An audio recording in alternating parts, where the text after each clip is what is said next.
We're gonna loop that and run it back again. How we doing? How we doing? How we doing? Let's get Welcome, this mic ladies check and gentlemen. together, What's man. up? Can y'all hear me? Yep. Good. My level's Doing good. good. Feeling good. Feeling great. What's up, people? Welcome. How you Come feeling, on brother? in. Mic Have a check. seat. 1 2 1 2. Trying to get my hydrations back together. I had a long weekend, a weekender. Who you telling? I've had week 1 of the birthday celebration. Right. Right. And everybody's like, all right, well, we'll see you next weekend since we didn't catch you up with this week. I'm like, bruh, bring some food. I don't know if we can do the liquor anymore. I think I'm gonna take my birthday off.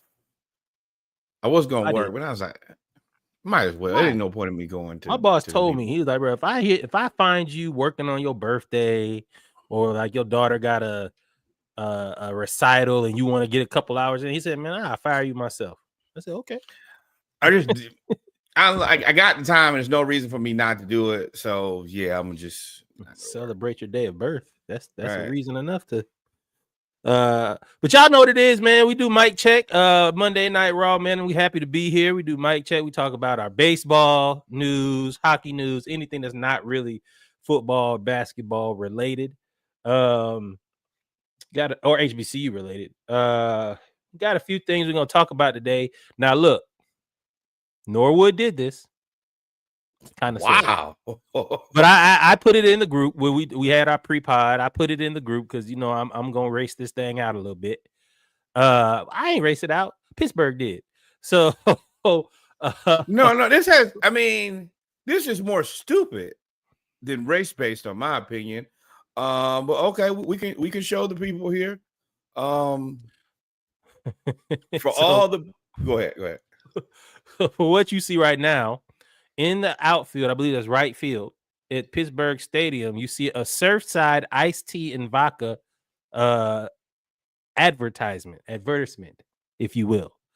That replaced Roberto Clemente's number that has been hanging in the outfield since he was inducted into the Hall of Fame and / died tragically in a plane accident where he was the best player on the Pittsburgh Pirates for many years. And he's of Latin descent. So for me, he's honestly, Barry Bonds is probably your best player, but he's more deeply associated with the San Francisco Giants. So Roberto Clemente is your biggest iconic historical figure, and you replaced him with a vodka iced tea, which I will say the can looks pretty nice. Who did it? It looks stolen from the Houston Astros, if you really want to know the truth. But for me, how the hell you gonna rob the robber? How are you going to replace Roberto Clemente and with an advertisement? And then I was reading, of course, where one of the guys was like, "What are we replacing the Clemente setup logo for this? They have the 4th lowest payroll in the MLB. It's not even like y'all are like paying other players. The least you could do is keep around your icons." And they're gonna switch it back, and they're gonna go to the principal's office. The Clemente family has already reached out. They're gonna have to have a conversation. It means they're probably gonna have to send some money to their foundation, which I'm sure they have. And this is just more like this is on the heels, of course, what happened with Jackie Robinson. I wish y'all would just leave the legends alone. And that's the point that I kind of wanted to bring up. First off, they released a weak ass apology after all the uproar happened, and say they're gonna switch it back immediately. But whoever decided this, they were. Whoever decided this has to be living under a rock with the climate of our country. DEI and woke are associated with minorities, and it's been weaponized by the far right and by those who want to disenfranchise minorities. Let's take this one. How could you not recognize that climate? Remember you just brought it up. Black and brown people's contributions are literally being removed from history right now. They took Jackie Robinson off the website. They've taken Harriet Tubman down. They're trying to close down the African American Museum of History and Art in DC. They are literally attacking and you know who I'm talking about when I say they. They are literally attacking every fiber of the minority contribution to this country and trying to pin everything that's wrong with this country on minorities. And you, billion-dollar corporation, head of marketing that's probably getting paid 6 to 7 figures a year, either you're too stupid to understand that, or you're one of them. You're one of they. Either way, you got your ass cut. And it is what it is. We know who you are now. We see it. The thing for me is I don't mind when you try to do this with the icons because people are going to put up a stink and it's just going to embarrass your brand and your organization. Conversely, the scary part is for every Jackie Robinson and Roberto Clemente, how many people are they actually erasing, which is the bigger overarching issue. It's not the stars. The stars are always going to shine. It's everybody else who can get kind of tossed by the wayside because they may not have as familiar of a story. But and all them Latin people of Latin descent that play in baseball right now, and that's what you do. I ain't gonna say they Jackie Robinson, but he up there for them, for the Latin community. He's up there. He's their guy. He's their guy. You tripping? So, hey man, and also I'm gonna say this too. We need to take back the word woke and DEI from them, from they. We need to take it back for no more weaponized. I don't think that, I'm not gonna stay here long. I don't think the DEI is our word. We would have came up with a better one than that one. And woke was never theirs to get. Now they just took it and ran with it. But bro, I don't think people understand woke only means being socially aware. Black people could never afford not to be socially aware, big dog. That's true. That's true. Y'all can do whatever y'all want to with that word. No, we ain't going to sleep. You know, last time we did, you know what? In more Black baseball news, I think it's a great place Hunter to Green. go next. Yeah. Is this a great place to go? Hunter Green is the only Black pitcher on an opening day roster. And it has been for the last 3 years. And he says, "I wish I wasn't the only one, but hopefully that'll take time and change." How much time you want, dog? Baseball got to do better. As we leave the Clemente discussion, you can't beg for more viewership, more interest, and then have these stunts and wonder why nobody wants to really mess with you. Wonder why there's no Black pitching. You're not making any effort. To me, yeah, they don't have to do better. They're gonna let basketball become America's pastime. Trust me. Football, I love football. We all love football, but we are biding our time with football. We know that they're not gonna let this go on for much longer. But all you're gonna do is let basketball and them 300 Black men become America's pastime, and y'all gonna look up and say, "Boy, we should have done something different." Because now they're all billionaires. Because that's just naturally where the money is going to be. And then you're just not going to be the prominent sport in America. And football, I mean, eventually they're going to make us play tag. So eventually it's not going to matter. Harsh reality, it is what it is. And then you're going to have 300 Black men making all the decisions on your pastime for 100 years. Nah, that's when they'll start. What? They'll make what's the new pickleball? They'll just start investing in pickleball. Yeah, you can invest all the money you want to in pickleball. It ain't what Anthony Edwards is doing. I guarantee it ain't enough pickleball highlights in the world. And you got an alien. You just got a Black alien. That's the part that you really got to deal with. Wimbignana just got here. But congratulations to Hunter Green. Hopefully we'll see more pitching. It's crazy that, we grew up in a time where baseball was very Black, and for it now to have one starting pitcher, baseball was very Black. The Braves had a Black outfield.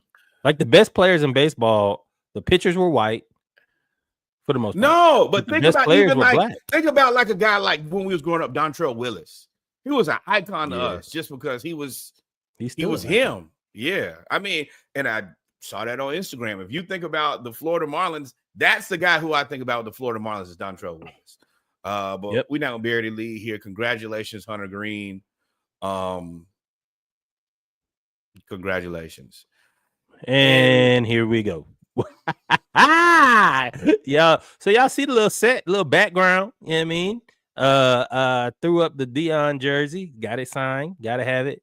Threw up the picture next to it. Speaks for itself. Then I also have over here, I have the Braves, and you can't really see it, Falcons and Hawks and Bulldogs. Let me tell you something. All of them right now, aside from maybe the Bulldogs, are just heartburn. The Braves are 1-8, y'all. Now, there's context to it, and we'll get into it.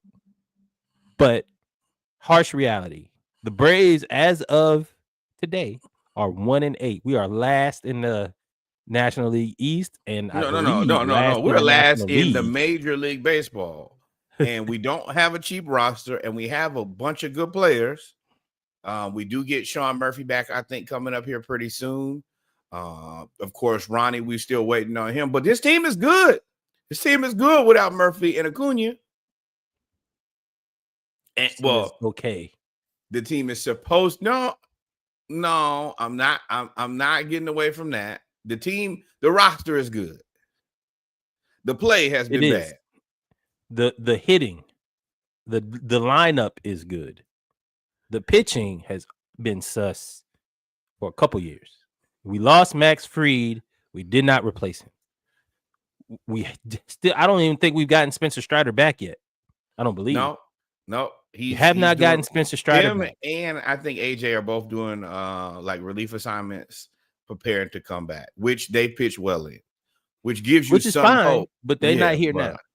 Right. So all you have is Chris Sale, right? We traded Ian Anderson last week. Even though he really wasn't playing, but he was supposed to be part of the overall overhaul of the pitching staff 3 years ago when we knew we were going to be in this predicament. We bringing back Jesse Chavez because our bullpen is still ass. Our bullpen is still ass. Now, like the moves that you don't make, I said it with the Hawks.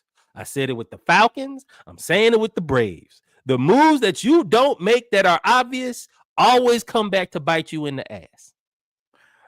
Now, within that, I will say MLB did us no favors at all. They did give us the haymaker to begin with, which once again, y'all know how I feel about numbers. It's going to be a positive regression, negative regression. So if you pay early, you'll get your money back later. I'm a firm believer of that. And I kind of feel conflicted. I would have rather played some easy games earlier since we are not 100%, and then see what we look like later in the season. But if we can get into later in the season and have our guys and have an easy schedule, then for me, I feel like we get rolling going into the playoffs, which is much more important than these early season games. We did beat Miami 10-0. Whooped that ass. Then came back and lost 4-0. We played them again. It was postponed on Sunday. Now, unfortunately, it does not get any better for us. The Phillies are 7-2, and we played them 3 games in a row, which is not fantastic. And then we get Tampa Bay Devil Rays, who are 4-5. But this first Padres, Dodgers, Phillies, oh man, oh my God. Yeah, you made us play the NLCS teams. Which is, just out the gate, first 7 games. First 7 games. And then we lost Profar for 80 game suspension. Remember that? So we didn't get any favors done. I do believe the numbers will even out, but the offense is struggling. Our roster is built to have heavy bats, pause if necessary. We are supposed to be able to score a ton of runs and rely on 1 or 2 aces and then be able to just outpace everybody else. Right. Right now, I think we're batting as a team 250. Like we're not killing it. It is terrible. There is a silver lining though. The Braves in recent history have not been good front runners. Right. We will win all the regular season awards and we will break all the records and score, and then we lose in the first or second round. Whooped. Now, when we're the underdog, we won the World Series. We made the World Series. Now, we made the World Series a couple times as the underdog, and we won the World Series as an underdog. So now it ain't gonna be. We play better from behind. It ain't gonna be no underdogging because of Philly and the Mets and us. Like at the end of the day, it was understood on day one that all three teams are gonna be good, swinging. Yeah, so we're not surprising anybody. Hey, we're good. We knew. We knew on day one. Don't try that. But just keep the Braves in y'all prayers, man. 1-8 is not how I foresaw this thing.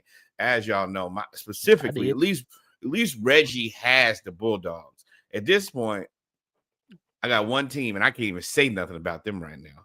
I told you. I said when we talked about the Braves briefly during the offseason, I was like, bro, have you seen our schedule? Our first the 15 games we play all teams that beat us. Hey, man, that's who we play. Let's get them now, get them on out the way, and move on. Next up, we are going to celebrate a legend.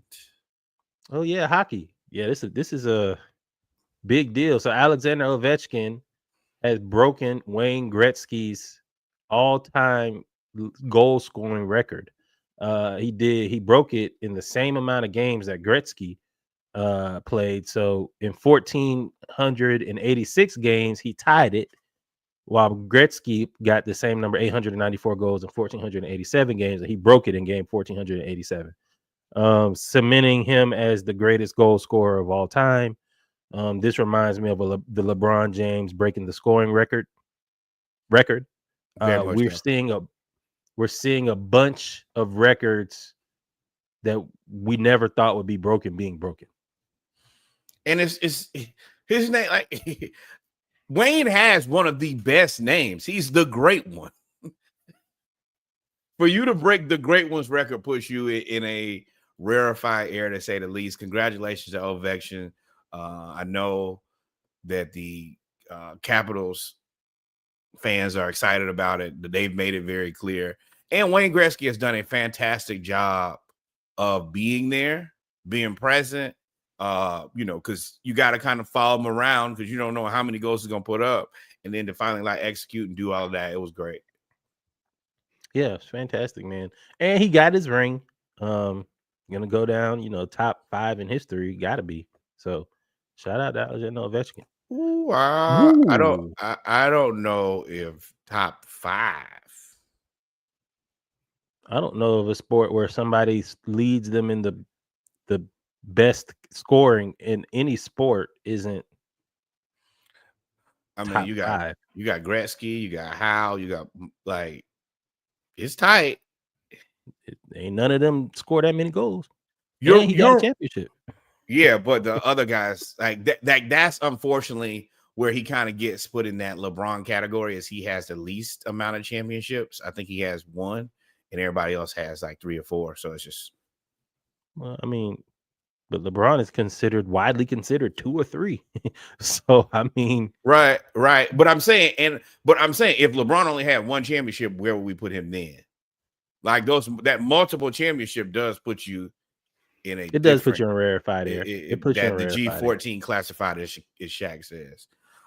In other G14 classified information, we are going to highlight something which we rarely do on here. Is black swimmers Jordan Crooks and Josh Lindo. Josh Lindo is a swimmer in the 50 meter and the 100 meter for the Gators. Go Gators always. And then Jordan Crooks, he swims the 50 and the 100. Crooks won the 50 meter in a remarkable time of 17.91 seconds. Who you can actually see Lindo came in second, and then in the 100, Lindo beat him, and Lindo got the gold, and Crooks got the silver. One of the jokes is, about us in swimming. So for us to not only be participating, but actually be the elite is is quite the accomplishment in my books. Congratulations to both athletes. There's a lot to talk. There's a lot that I didn't know till I did some research. Interesting points here. The Florida-Tennessee rivalry. It's in basketball now. It's always been in football. Right. It's now entering. It was in baseball. It's now entering black swimmers. Black swimmers. We're gonna put that. Black swimmers. black I don't know swimmers. if it. It's now entering. Rest of It's y'all's already been in watching. track, but now it's entering into the swimming. So you also have, I don't know, you have the Caribbean versus the Canadians. So this is kind of aging myself, but if you remember back in the 90s and the early 2000s, really the 90s, the Olympics, it was Michael Johnson against what's the dude from Canada that was doping? Ben. Hmm? Ben was his name. Is it Ben Johnson? Yeah. So when it comes to, especially in swimming or track, the Canadian Caribbean Canadian Caribbean connection is a huge rivalry. Didn't know that. And then of course the elite speed, bro. To break 40 seconds in the 100-meter freestyle is like, oh yeah, well, you're really, getting it. It's to break 18 seconds in the 50-meter freestyle is a meet record.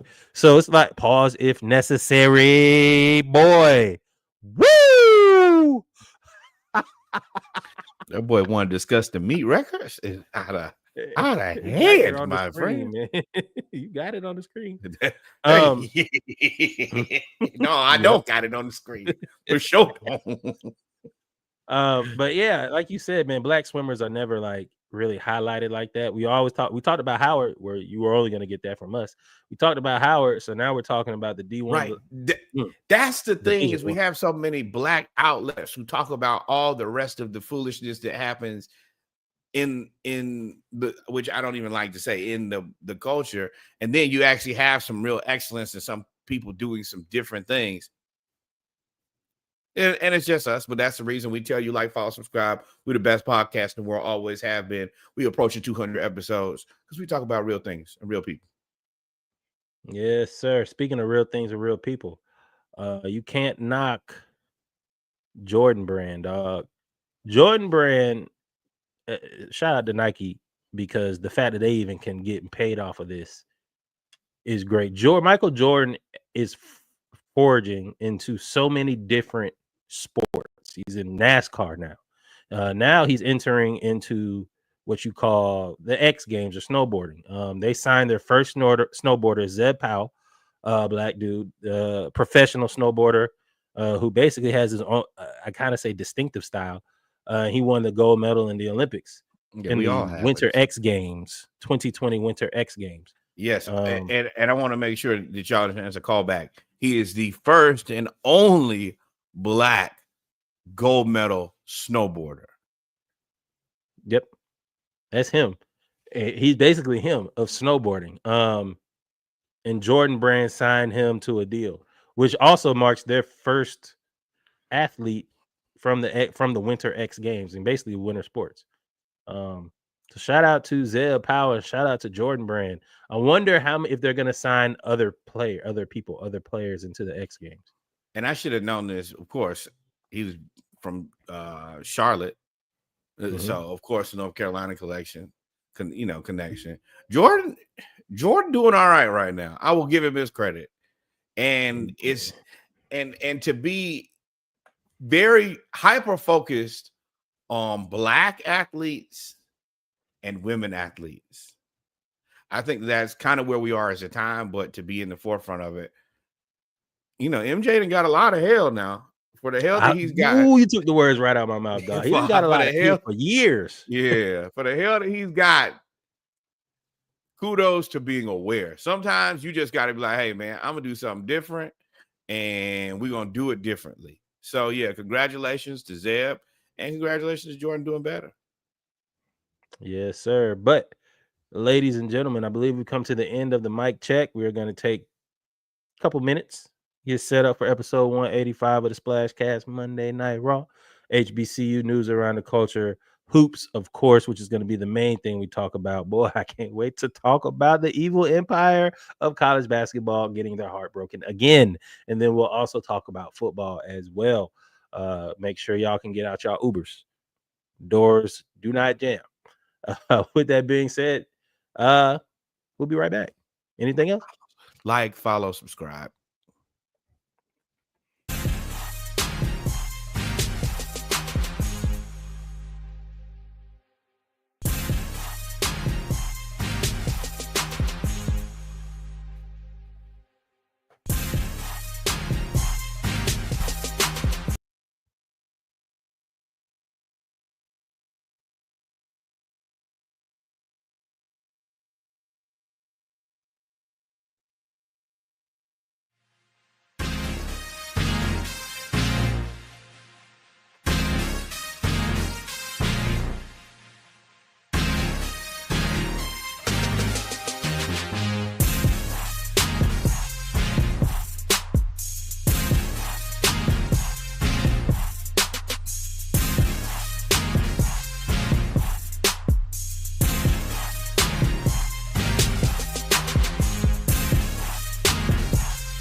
Yo, look at YouTube.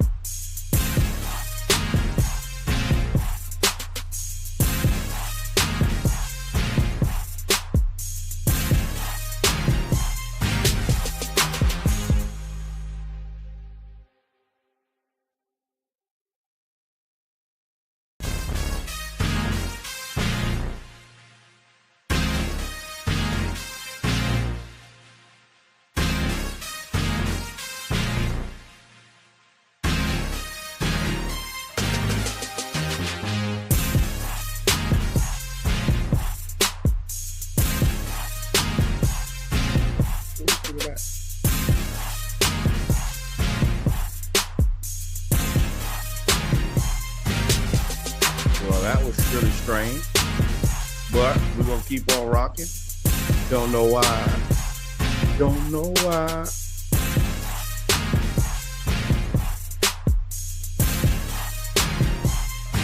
Yeah, I know. Can you hear me? All right, I can hear you now. The music was still the music's still playing.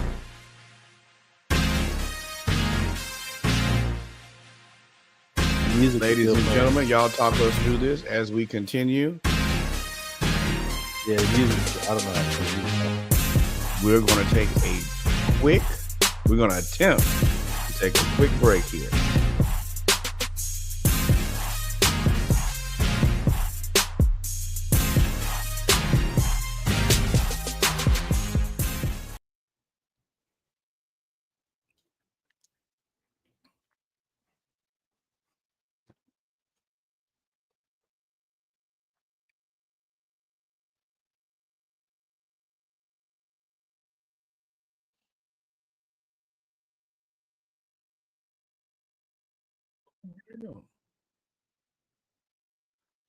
You good? Now I am. I don't know what happened. Can you hear me? Oh, yeah, I can hear you. Again, unmute. Why you keep muting and unmuting me?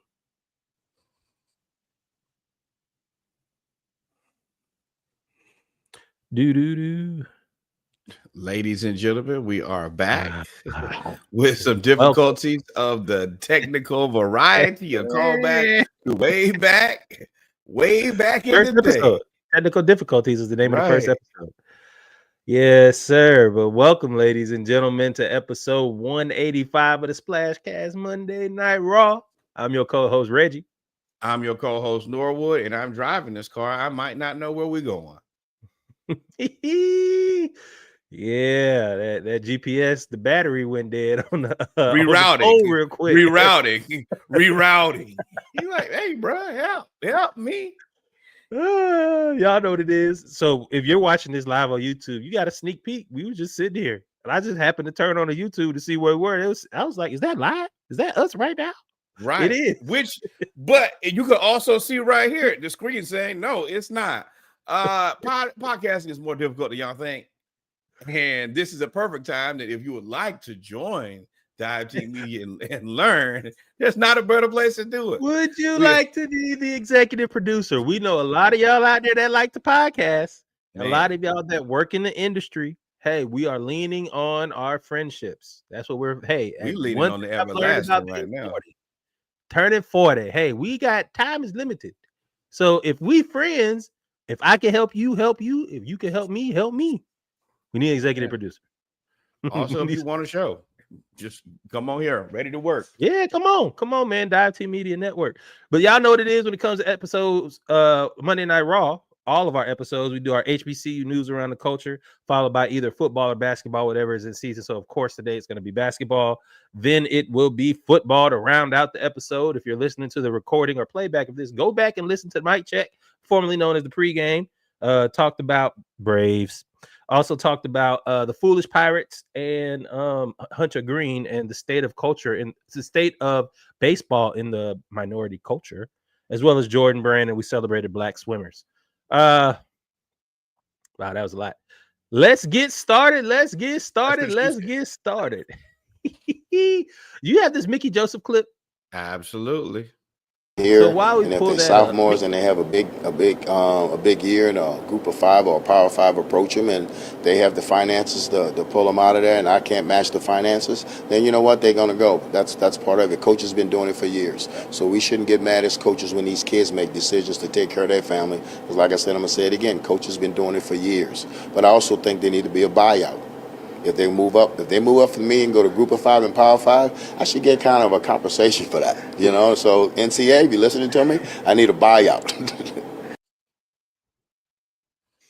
So essentially, what he's saying is this is Mickey Joseph. He is the new coach of Grambling, the Grambling State football team. And he is saying, look, we can't compete with the NILs from the LSUs or really even the University of Louisiana Raging Cajuns, or like Georgia Tech, Georgia State, all of those teams. Back, boy. God. all Florida, they have all of those. They have all the NIL and all the money and the backing of even people that don't even go to that school because it's the state school or it's a Power 5, Group of 5 school. So all they do is just come and throw the bag at him and just take all of our players. So this is a great thought for him to say, if you want to take our players, it needs to be a buyout. You need to compensate us for getting our players. Essentially, like soccer. This is what he's proposing is international soccer rules, where you have to pay the club, pay the fee to get the player. For me, first of all, I like his frankness. He did mince his words. He said, no, coaches do this all the time. You know, it's really about the opportunity, and the opportunity at the end of the day, specifically as we talk about NIL and where that is now, it's not just, it's the primary focus isn't winning a championship nearly as much as it was. I'm not going to say it's not at all, because it is. Mm-hmm. Everybody wants to win. But I think that we're now in a place where more people are like, I would like to change my family's financial situation forever. So you can't really, hold those kids to a standard and say, hey, don't go get your money. We say it all the time, secure the bag. So he's saying, you're right. Go get the money, change your family's life. Just in the process, if you're going to take all of our good players, because that's all they're going to do. And we've kind of suggested that's a good model, is compensate me so I'm not left with nothing. And I don't know exactly how that happens, but it's surely an interesting thought process for sure. And maybe you do that with like an FBS to FCS. So, well, yeah, that's what he's suggesting. Yeah. He suggested FBS to FCS, which makes more sense because the FBS or Division I for your old heads, can pay the Division II the money, whereas a Division II schools is going to be very difficult for them 2 to 2 pay is lateral. Division school. 1 to 1 is lateral. Going down. I mean, they probably not concerned. No, we're not paying you. No, we're not going to pay you because your player want to leave. No, this is when you come try to take our players. So so if that's the case, I do it. I like it. He's right. The coaches do it all the time. I don't know. I know how you would do it. I think this is a rule that will have to come down from the NCAA, and it would have to be some structure in place. I don't think you can do that. This is not something you figure out like I think tomorrow. I think the biggest thing is you have to first open the door to have the conversation and understand, hey, this is not really a fair system. And I know that things will never probably be totally fair, but if we're going to take these players and we think that the players should go to where the financial situation is better, don't leave us with the bare cover and nothing. So, I think that there's a way to I think the majority of things as far as NIL are concerned, there's a way to a reasonable place. My biggest issue was I hate that the rabbit had to get the gun before we started using reason. And that's typically how things go in this country is as long as the rich have it, then it's not a problem. It's when the poor start getting a couple dollars or get a little control. And then it's like, oh, we have a problem we have to fix. No, we've been had a problem. You just didn't give a shit before. Nope, you didn't. And now, and what it really is, and we're going to talk about it in basketball too. Shoot, that now at the point, because y'all don't have any rules in place, everybody can make money, and they're making money. It's the wild, wild west. So why not compensate us and let us get some money for it? And then we'll grow our own athletic department. Now that's a conundrum that they may not want to do though. And the proverbial day is the same day that I talked about in Mike Check. I guess my thing is for them, high tide raises all ships. They're still going to be able to poach the players because they're just going to have more money. So for them, it's just an opportunity for you to get a better player. You're going to end up with better players. It's Let me float this by you. Oh, sorry. Go ahead. No, go. No. Let me float this by you because we brought this up before, and I didn't want to draw this out, but I actually really want to have this conversation because it's something that affects all of our community.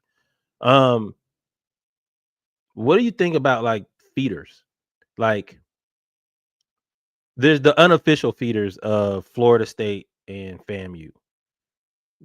LSU and Southern, not so much anymore. It happened once or twice, but you most of the time they go to Grambling. But LSU, your feeder schools, your Southern Misses go to Alcorn State, or Mississippi State goes to. What do you think about that in terms of just setting up and just go ahead and set it up that way? Hey, we're the feeder. You could come if you want to come and take some players, and you guys can work your way up, and they'll pay you more money. It is what it is. What do you think about that thought? I think that for me, it should be like that should be an institutional thing. I think that I don't know if you could do that like per se officially, but for me, yes, if I'm the head coach of Florida State, then yes, I need to have a FAMU person. I need to have somebody on my staff that damn near is on the FAMU staff, and vice versa, because I need somebody. I always say, all these players not going pro, all y'all not gonna have a good season. The best thing for you might be to, hey man, let me go to Tallahassee, let me get an education, let me go be an engineer somewhere, like Big Reg. So I think that should be a more concerted effort. I mean, hell, I think the same thing with the pros. We look at how many UGA players the Falcons have missed. I think that we know because I ruined the draft conversation. But yes, that I don't understand how that's like everybody's so isolated on their own island. But for HBCUs, and I think that this, if you want to be a politician, these are the type of things that you should be working on. These are things that are going to put you in good light for a lot of different voters. That's a good point. Dang, I forgot what I had a point, but I laughed and I forgot it. But I'll remember it later on. But I like the feeder. Oh, and vice versa. So what made me think of this was, if you remember the ESPN 30 for 30 on Randy Moss, and he was at Notre Dame. I mean, he was at Florida State, and he went down. He was at Notre Dame, and then he got kicked out before he could even go to Notre Dame. He had the problems or whatever. Yeah. What's his name, man with the teeth? Lou Holtz called Bobby Bowden and said, "Hey, I can't take this guy, but he's like the best receiver I've ever seen play in my life." And he called Bobby Bowden and said, "Go down there to Florida State." And then, of course, he got in trouble for the joint. He ended up at Marshall. But the thing is, I want us to have that relationship to where, hey, you ain't got to call Bobby Bowden, or Bobby Bowden may not be able to take him. Right. And you could come there, go to FAMU. Now, Randy Moss is a special case because Randy Moss, again, is the best receiver that anybody had ever seen. But that same premise can be taken in every other player, every other light. But we also have to do a better job at HBCUs of when somebody leaves, letting them leave. Because I'm thinking, of course, of Coach Simmons at Florida International, and I don't know how he feels about FAMU or sending players there, or vice versa, because they didn't really end on the best terms. But for me, I say, yeah, you do. He ain't said nothing since he left. Nothing. I was not a word. Did not say that. But yeah, it's got to be that. And I will say that I hope that he reconnects that, because I think the people that he wasn't really a fan of or weren't a fan of him have moved on to other places as well. So, and it's just it's one of those situations where, once again, we got to get along. Whether or not we always like each other doesn't matter. We're in this together. We're clearly better together than separately. So even in the moments where you may not like that person, or I mean, in any situation, there's going to be a part of it that you don't like or love. I mean, trust me, the Falcons ain't killing it, and the Hawks ain't either. But at the end of the day, we still fans and we're still supporters. That has to happen with HBCUs too. So it's a two-way street for sure. 100%. 100%. I knew this was going to be a good conversation, because I knew we were going to talk about the NIL stuff, but there were so many other points to it. And for those that are here, Give us a like, give us a comment in the chat. Let us know that you're here. Tell us where you're from, how we know you, if we know you, if we don't. Hit the like, follow, and subscribe, man. Glad you're here. And go support HBCU. 100% in your neighborhood and the one you went to or wanted to go to or wish you went to. Teron Armstead, one of the best HBCU players to make it to the pros in recent history, has announced his retirement after 12 years with the Saints and Dolphins. Armstead was the number 75 pick, 3rd round in the 2013 draft. He went to the Aints. We forgive you for that. Right. He burst onto the scene. Bro, ain't got to deal with you no more. Respect. He burst onto the scene. We all knew about him. If you watch HBCU football, you kind of knew who he was. They profiled him. He was first team's all everything swag. But he ran a 4.7 140 at the combine at 6'4", 306 pounds as an offensive tackle. And I think that was the fastest time ever for a offensive lineman by like 0.3 seconds. Like, or 0.2 seconds. He is a phenomenal athlete. 3-time finished his career with Miami, of course, 3 years. 5-time Pro Bowler, All Pro 2018, all SWAC everything. So shout out to Teron Armstead, University of Arkansas Pine Bluff alum. See, that's the part for me is if you look at HBCUs and then you look at everything that's not like the elite Power 5. HBCU football just produces better athletes. Now you might say these other teams might have better, like the team may be better, but like the one-off athlete, HBCUs are knocking it out of the park. And that's the reason we have more Hall of Famers than a lot of y'all chumps. But that's a different discussion. You know why I say that. Different day. You know I say ain't no way. There's no way that all these HBCUs are here and you from Florida and you decide to go to South Dakota State. No shade to South Dakota State Jackrabbits. It's okay. Cool. But no reason. Jackrabbits is crazy. So shout out to Teron Armstead, man. Moving on. Prairie View A&M, the bowling champions. That was it. The Prairie View A&M Panthers bowling claims their 7th SWAC title in 2025. March 23rd, they beat Southern University 4-2 in the best of 7 Baker match. They entered as the number 5 seed and pulled off the underdog run under first-year coach Tiffany Clark and earns her first title in her first season debut. Talk about a debut. Boy. Shout out to them. Coaching a 5th seed to a championship? Oh, in my first year? Thank you kindly. Yes, I would like an extension. Pay me. Want my money. I want my money. Right now.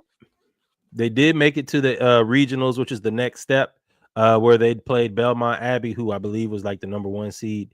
And they did fall to Belmont Abbey, but it does not take anything away from the fact that they won the SWAC championship in a Cinderella run. Shout out to Prairie View. They did it. Congratulations. Shout out to Tiffany Clark.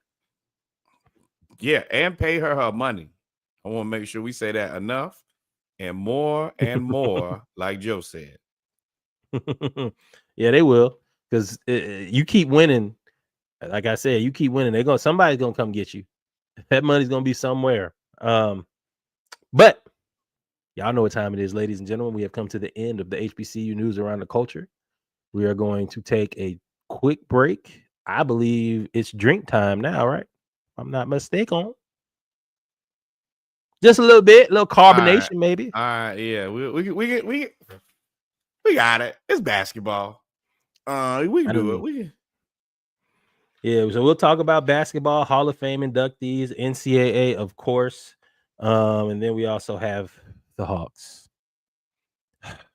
And then I want to talk about Ja Morant a little bit. See where you at. I'm sure his employer want to talk to Ja Morant a bit. Oh man, we'll be back. Y'all make sure y'all like, follow, subscribe. If I didn't forget anything, Norwood, what else you got? Nah, that's it. Just like, follow, subscribe. We'll be right back.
Y'all tell me if you can hear me, because I can't hear y'all.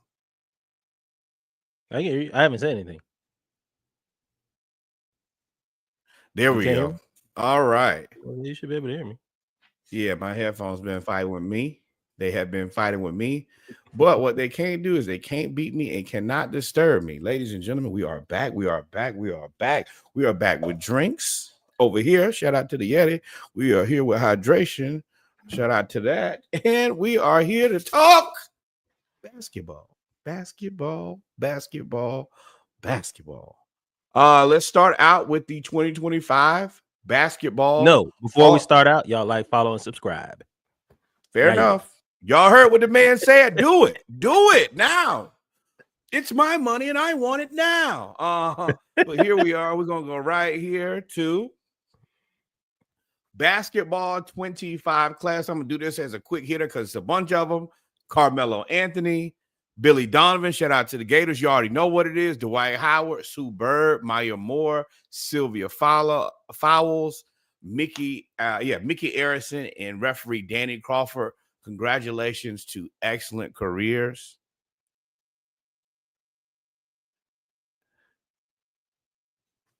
Oh, yeah, me? Yeah. My bad. Fantastic list. Maya Moore, probably the biggest what if in basketball history, in at least women's basketball history. Maybe second to Cheryl Miller. Because you remember she left at the she pulled a Barry Sanders. She left at the height of her powers to go, of course, to fight social injustice. Get her man, boy. Shout out to her. Yep. They don't make them like White that no Howard. More, baby.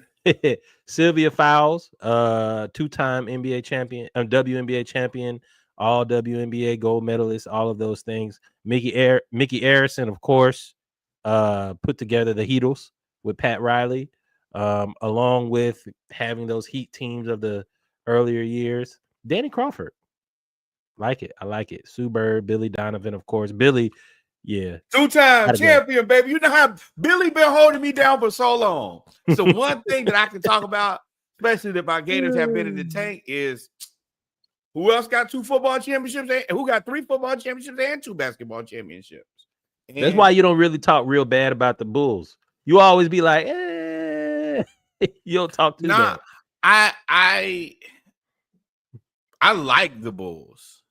I don't really shape how I like a team on how good or bad they are.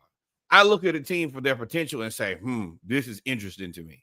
That's the reason I like you. I looked at the Magic and the Rockets and I was like, these aren't 2 really good teams, but I can see how these teams with the right coach and right structure could be really good. Now you have 2 really good teams. It's kind of how I feel about the Bulls to a degree, and to like the Jazz. They're teams that if you did the right things with what you have, you could be good. Now it's up to the organization to do that. I'm not hooked into the organization. I just see potential. Yeah. And of course, Carmelo Anthony and Sue Bird. Let me tell you, if I'm Dwight Howard, I'm inviting Shaq to all of everything. My Hall of Fame induction ceremony. I'm now they're gonna retire my jersey in Orlando. They're already gonna do it anyway, but they're gonna do it for show now. And I could say I'm a Hall of Famer that played for the Lakers and got a championship. Hold on.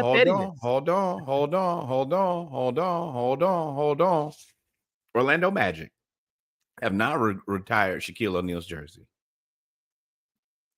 It seems that Dwight Howard is going to have his jersey retired in Orlando before Shaquille O'Neal.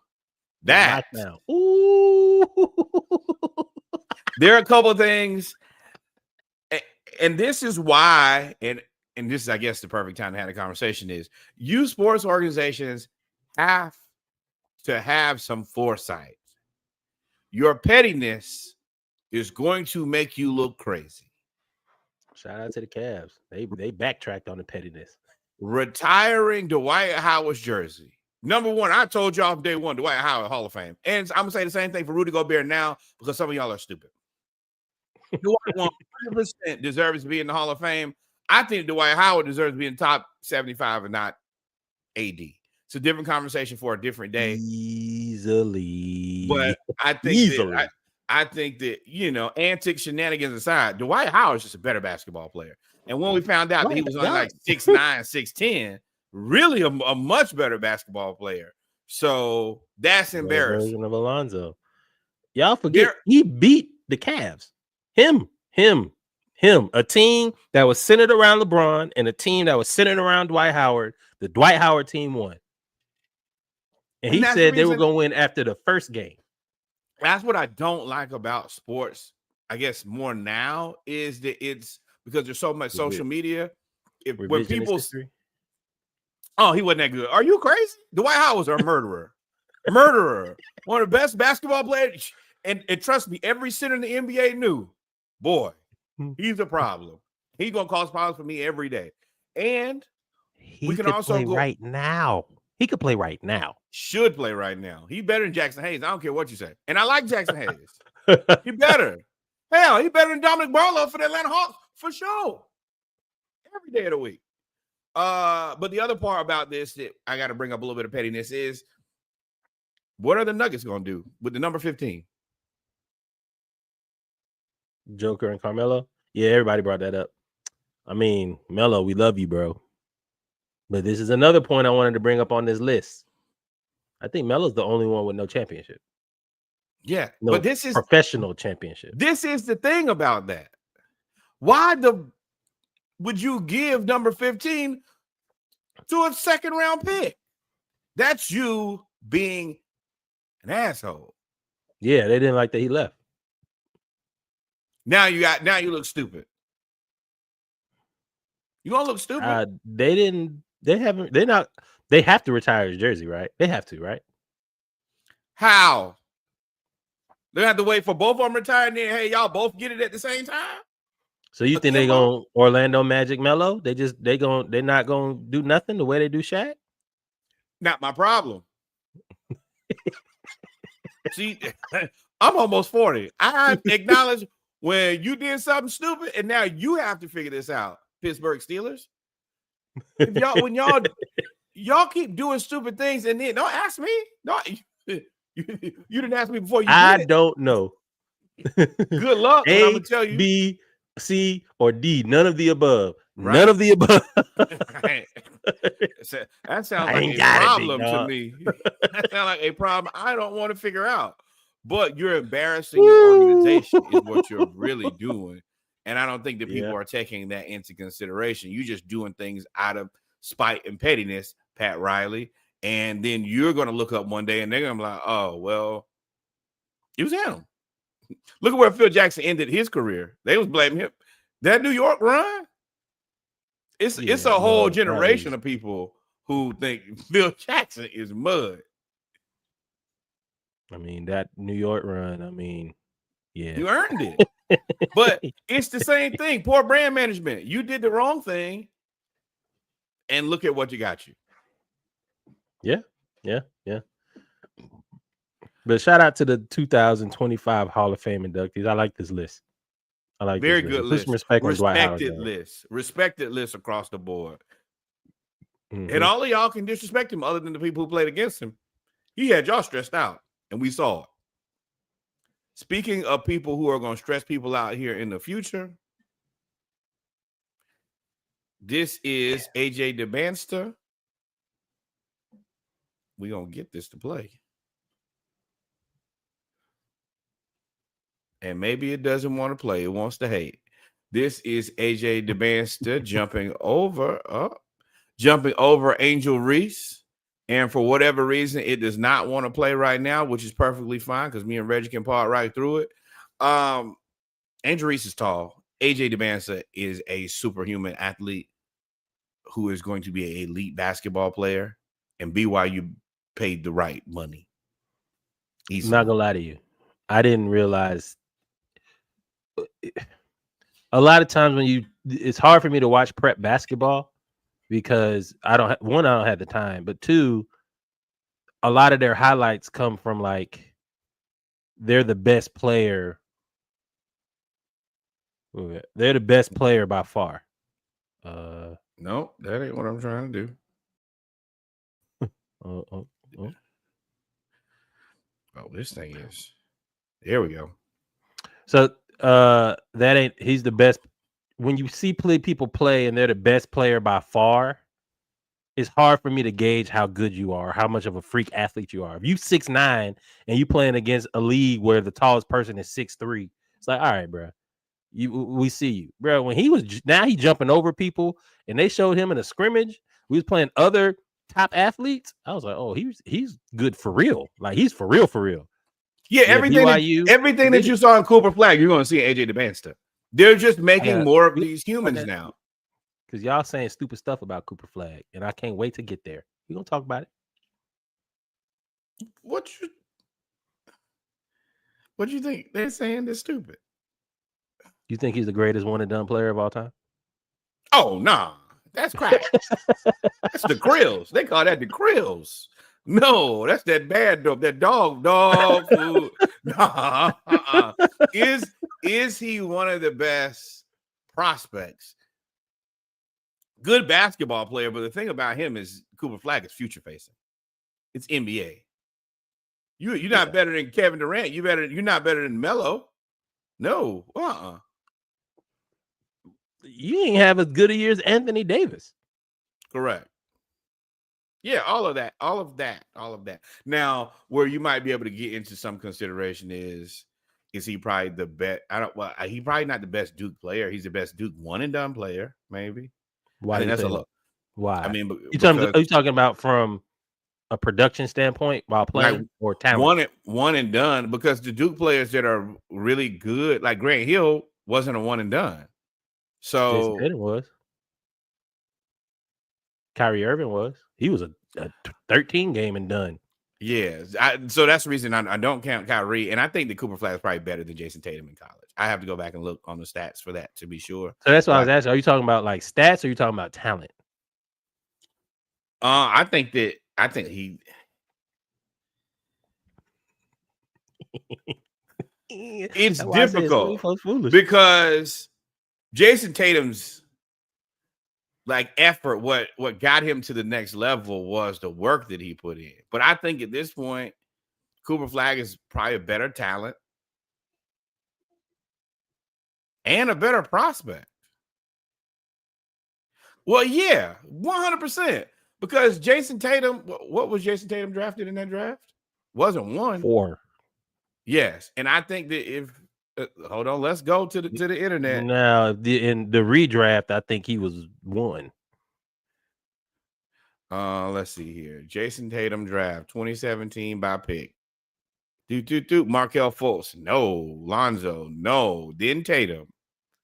Well, yeah. There you go. He's the number 1 pick out of that draft. I think because the next year they got AJ Brown. This draft ain't really that good, to be completely honest. Don't matter. He's the number 1. Yes, that was gonna be your point. But I mean, I think that if you look at both of them out of college, you probably got to take Cooper Flag because he's just bigger. No, he's not. They both 6'9", 6'10". Jason Tatum size in college was not Cooper Flag's size in college. I don't think that Jason Tatum weighs what Cooper Flag weighs now. To be completely honest. No, Cooper Flag is good. But when I saw that, they were like, he's the greatest. I think Mike Krzyzewski, that's who it was. I think I put on the list. Krzyzewski on that dope. Oh, he the one that said that he's the greatest one and done player. He only 205. Why does he look bigger than that? Shoulders. He's got broad shoulders. He looked like 225, right? He's he's built like a box. Like he got like Dwight Howard. Well, this is the thing. He's Jason Tatum size right now as an adult. I mean, like 6'8", 209, 6'9", 205. Yeah, Cooper Flag. The reason I think the Cooper Flag probably, because he probably gonna get to about 225. At 225, he's hell at 225. He's Paolo. Is he better than Paolo? Forgot about that. That's Duke right there. That's my dog. That's my dog there. I love Paolo. See, this is why I brought that up. Cause I was like, bro, y'all, Krzyzewski, you coach Paolo, didn't you? That was his last year. He got mad because that's when he made him sit there and stink after the game, and he berated them after they lost. That's why he said that he don't like Paolo. See, we peeling back the onion now. Yeah. Y'all crazy as hell. I will tell y'all, man. Paolo was that's my guy. He was held. He's one of the few guys that I can really say was held back at Duke. Like not few, but his game was not built for Duke. His game is not built for college. That's a lot of the problem is you have guys whose game, he's not a college basketball player. He was on day one an NBA basketball player. And I will go to my grave saying Apollo is what y'all wanted out of Zion.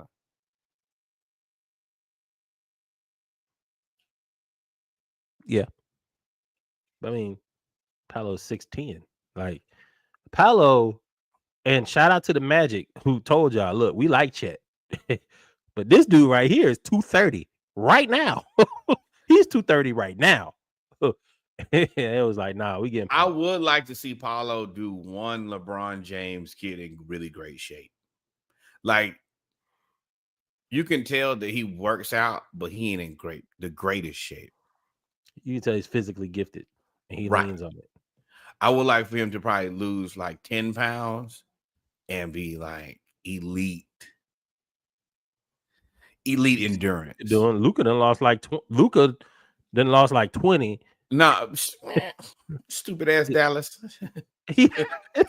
Dallas, you stupid. Just dumb as a box of rocks. They in the double T right now. With Jackson Hayes as the center. And I told y'all on day one, Jackson Hayes is the person he has benefited more than anybody else in the entire world. I'm rich now. He is the new Tristan Thompson. He gonna get $90 million. And be done. And then they're like, damn, we paid this dude who a fringe NBA player. Now, I do think that I don't think that he should have been a fringe NBA player. Once again, I go back to, I hate to say it, Don Barlow. It's a lot of guys who just be in the NBA and you be like, bro, how and why? Oh, well, you'll take a minimum. And you'll follow directions and you'll be hey man, you're a worker. Even though Barlow had a 20 and 19 game for the Spurs. He's shown it, just don't do it consistently. Next. Ooh, that was a mean.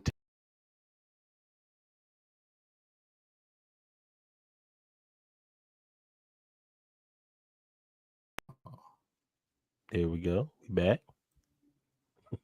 There we go. 2025 national champion Connecticut Huskies. Congratulations to Dino Ariema. Also, congratulations to Paige Buckers. Congratulations to the whole team. They won, and they won convincingly. There's not a question in the world who the best team in women's college basketball is on this very day. They whooped Dawn Staley, Malaysia, Full Wiley, and the University of South Carolina Gamecocks ass. They just did. And I think that Dawn made that very clear. Hey, you win some and lose some. Sometimes you lose to a better team. And in this case, they lost to a better team. She was a gracious loser, and they were fantastic winners. They won convincingly. Wasn't even close. I watched this game. And leading up to this, we didn't get a chance to pod because the NCAA tournament, you know, the Elite Eight, the Final Four, and then the championship game. Yep, I'm looking at the score too. The Elite Eight, the Final Four, and the championship game are normally all within like 5 to 7 days. So they played all of that after we potted. But I wanted to bring up, and I put it in the group, South Carolina, for the first time, doesn't have a dominant center. They didn't have a dominant front court. They were backcourt heavy. They got Raven. They have Wiley. They have Pow. All of those backcourt. They were shooting that shit during the tournament. But this came down to UConn has a freshman who's the equivalent of a large power forward, but she plays power forward center. Bro, she was just leaning on South Carolina the whole first half, and they went up by 20. And Don, we love you, but you a meme now. You a GIF. That right there. And I was watching the game, and I knew how you felt because y'all there was nothing you could do with Paige Buchers, and we're happy for her. But I kept saying, I was like, bro, she's a 6'3". She's 6'3". That's the equivalent of being like 6'10". She's like 6'3", 6'4". Well, I'm sorry, 6'2", 6'3", playing the point guard. But this is also what happens when you send all of your bigs to the WNBA. Is you have a team that's more. You got to give her credit. This is the most role player of teams that she's really had. You know, even Malaysia. I think she's a damn good basketball player, but right now she's a role player. She's coming off the bench. Mm-hmm. And spark plug. When you're doing that versus, I mean, UConn's taking a little break. When you take that break, 9 years, you're able to kind of keep some of your assets. Then we can kind of put something together and put together one really good team. So it's kind of they didn't really put together a good team though. Like that team outside of the two freshmen, Buchers is year 5. They had another woman who's played and she tore her knee just as many times as Buchers or Beckers. If I'm pronouncing it wrong, I apologize. I think it's Buckers. See, that's 3 different pronunciations we just said. But Paige, I just call her Paige. She tore her knee 4 times. They have a lot of seniors and super seniors that were there.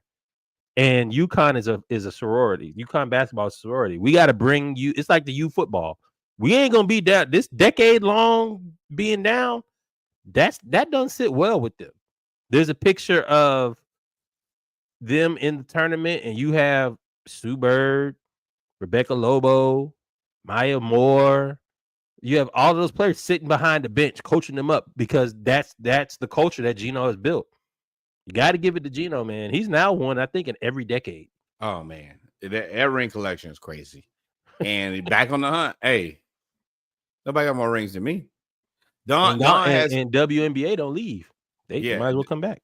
Right. Don probably has the most consistent program right now, bar none. But the longevity and consistency as far as a career at this point, Gino ain't no joke. Gino done outlasted everybody. Right. Keep winning. And don't really change nothing. He likes Saban. Yeah. Very much so Saban like. Mm-hmm. And I mean, this is the other part is, and we don't see this nearly as much in men's basketball as women's basketball. This 2020 class of Paige Buchers, Angel Reese, Cameron Brink, Caitlin Clark, and Camila Cardoza, all actually being elite basketball players. Buchers is, elite. I think, I expect her to go right into the WNBA and to be a fixture immediately. You look at a lot of the top men's, that dude might be working at Meineke by now. All of the Houston foot basketball team. None of them are going to. They may win the national championship game. They're older. I mean, so is Auburn. I think that yes, but Houston's team. I mean, they're both older than the Hawks. Which is crazy. That's where we're going. That's where we're going. That's it. That's where we are. This is soccer. Basketball is turning into soccer before our eyes. But yeah, that 2020 class is crazy. We kept saying that's why everybody, if you talk to anybody that follows women's basketball, they kept swearing by Paige Beckers or Buchers. Paige B. They swore by her. I was like, bro, she's been hurt for 3 years. They was like, nah, I'm telling y'all, she gets healthy. Nah, it's old boy. It's a dude with a tweet who saw her in like 6th grade, 7th grade, and was like, oh, this is the best middle school I've ever seen play basketball ever. They're like, somebody like, hopefully they hired that dude, because if he saw that and he was right, you deserve a job, big dog. This is the best person I've ever seen play middle school basketball ever. Right. With that being said, we're gonna take a quick live look. I ain't gonna stay here long. I try not to look. Houston is up on the Gators 44-34 with 14 minutes left. I'm not bothered yet. Just like last time, y'all hopped in the group talking about, hey, man, you concerned about them Gators? We'll get there when we get there. It's a journey. It's plenty of basketball being played. I hate that we down. You don't even like men's college basketball. No, but I do like my team. You're saying how I feel about baseball. I don't. The rest of y'all teams can go to hell. My team matters. My team matters the most. And I love my team. And we got plenty of time. This just means we have plenty of opportunity for an upset. Go Gators, go Gators, go Gators. I will also not say, an upset. Y'all are the number 1 seed. Yes, but what I'm saying is if we're down by, I meant to say come back.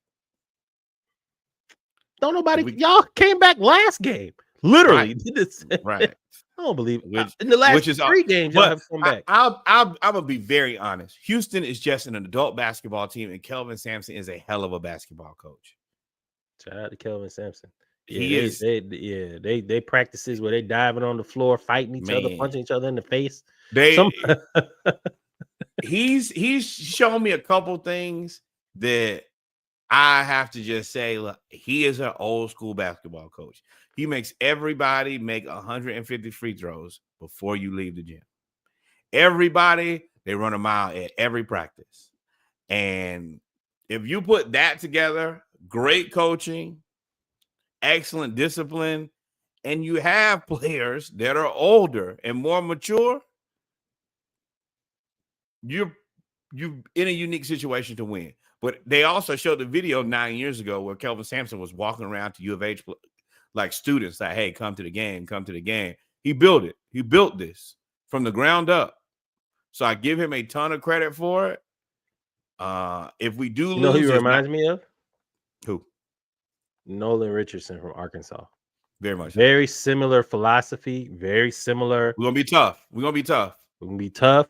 And very similar life philosophy, talking about the black coaches and getting their fair share and all of those things, especially with the Black Coaches Association. Yeah. So I mean, you're right. You hit it on the head. You're right. He's the only person who I could have. If we do not win, I'm not really mad. I'm upset that my boys didn't get a championship, but I'm okay with him winning. With that being said, we got to talk about the Duke game, though. We can't just skip over it. That was the most satisfying 5 minutes of basketball that I fell asleep and missed. This is like Duke is. This is what happens when you kind of change your strategy, which I think I think the Duke did the right thing in changing their strategy and kind of being more one and done based. Yeah, but you're going to run into buzzsaws that are adults who are going to be consistent and continue to play basketball, and that's what happened. When 3 of your best players are freshmen in Maluk, Cooper, and Kneppel, and you're playing against guys who are 23, 24 years old. And Proctor. Is it Proctor? Yep, Tyrese Proctor. The shooter? Yeah. The shooter? Yeah. That's 4. You're junior. But having that versus having like players who've just been through infinitely more games. Same thing we talk about Anthony Richardson.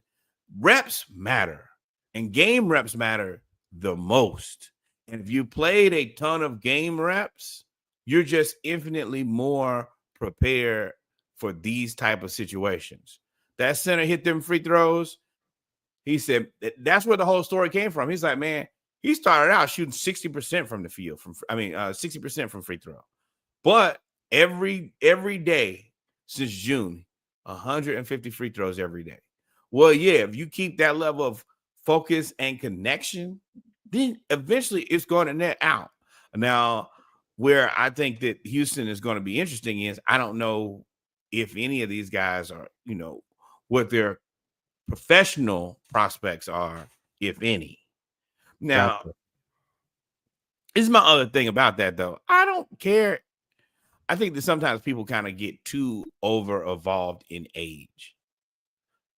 If you're 23 years old and you're a good basketball player and you can play for 10 years, I don't care if I got you at 23 or 21.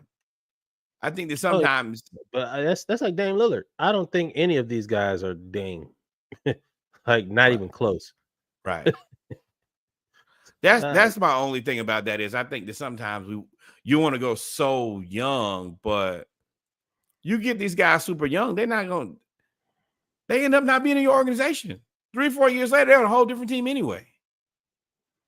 And And we happy that he did it for the blacks. He won. Let's call a spade a spade. Duke is the evil empire. They are known, even though they changed their philosophy, they get black players and all of that. They are still known as the Christian leaders. They are the annoying white dudes that a lot of people don't like. In Houston, Phi Slamma Jamma. They have been black, will be black, and always embrace being black because it is one of the blackest places you can be on earth. So trust me, I know. So, hey, we're happy that they did that. But Houston, let me tell you something, and I think you're gonna bring this up. Hakeem is the greatest player to come out of the University of Houston basketball, which also includes Clyde Drexler. Hakeem is is arguably a top 2 center of all time. I don't know who this man is, but he deserves to be fired. Didn't allow him to they literally, you think he bought that ticket to go to the Final Four to support Houston? No.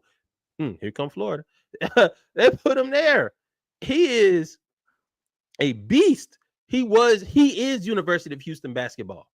And for you to not let him he is Houston Rockets basketball. Oh yeah. Houston Rockets. Houston basketball. Houston Rockets. Basketball. The dream. Literally the person every big goes to and says, hey, man, can you teach me about your footwork? And you don't see, this is my issue, is you have people who, in this case, clearly not from basketball culture. It's no way that if you see the Houston Cougars and Hakeem Olajuwon, oh, Mr. Olajuwon, where would you like to stand? Sit. Would you like me to go get you a chair? And you talk. I wish the video would play. You don't even know who he is. Even if we don't got to play, look at this picture. Y'all do know that college courts are elevated. So if I'm security and this man is telling me, hey, I am the guy for Houston basketball, and I'm standing on a platform and I'm an average height male, and this man is standing below me and is looking me in the face, which means he's 7 feet tall, I might need to at least go ask my supervisor, like, hey, this guy right here.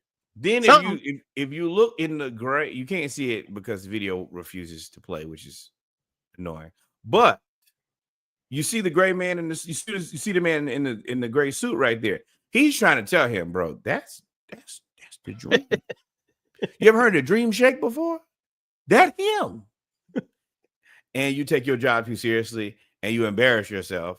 Now you're in a situation where, you know, if I'm Hakeem, you don't get invited anywhere where I'll ever be again. Nothing. You, sir, are a ticket taker, ticket counter. That's what you are. You will never unemployed. Security. Unemployed.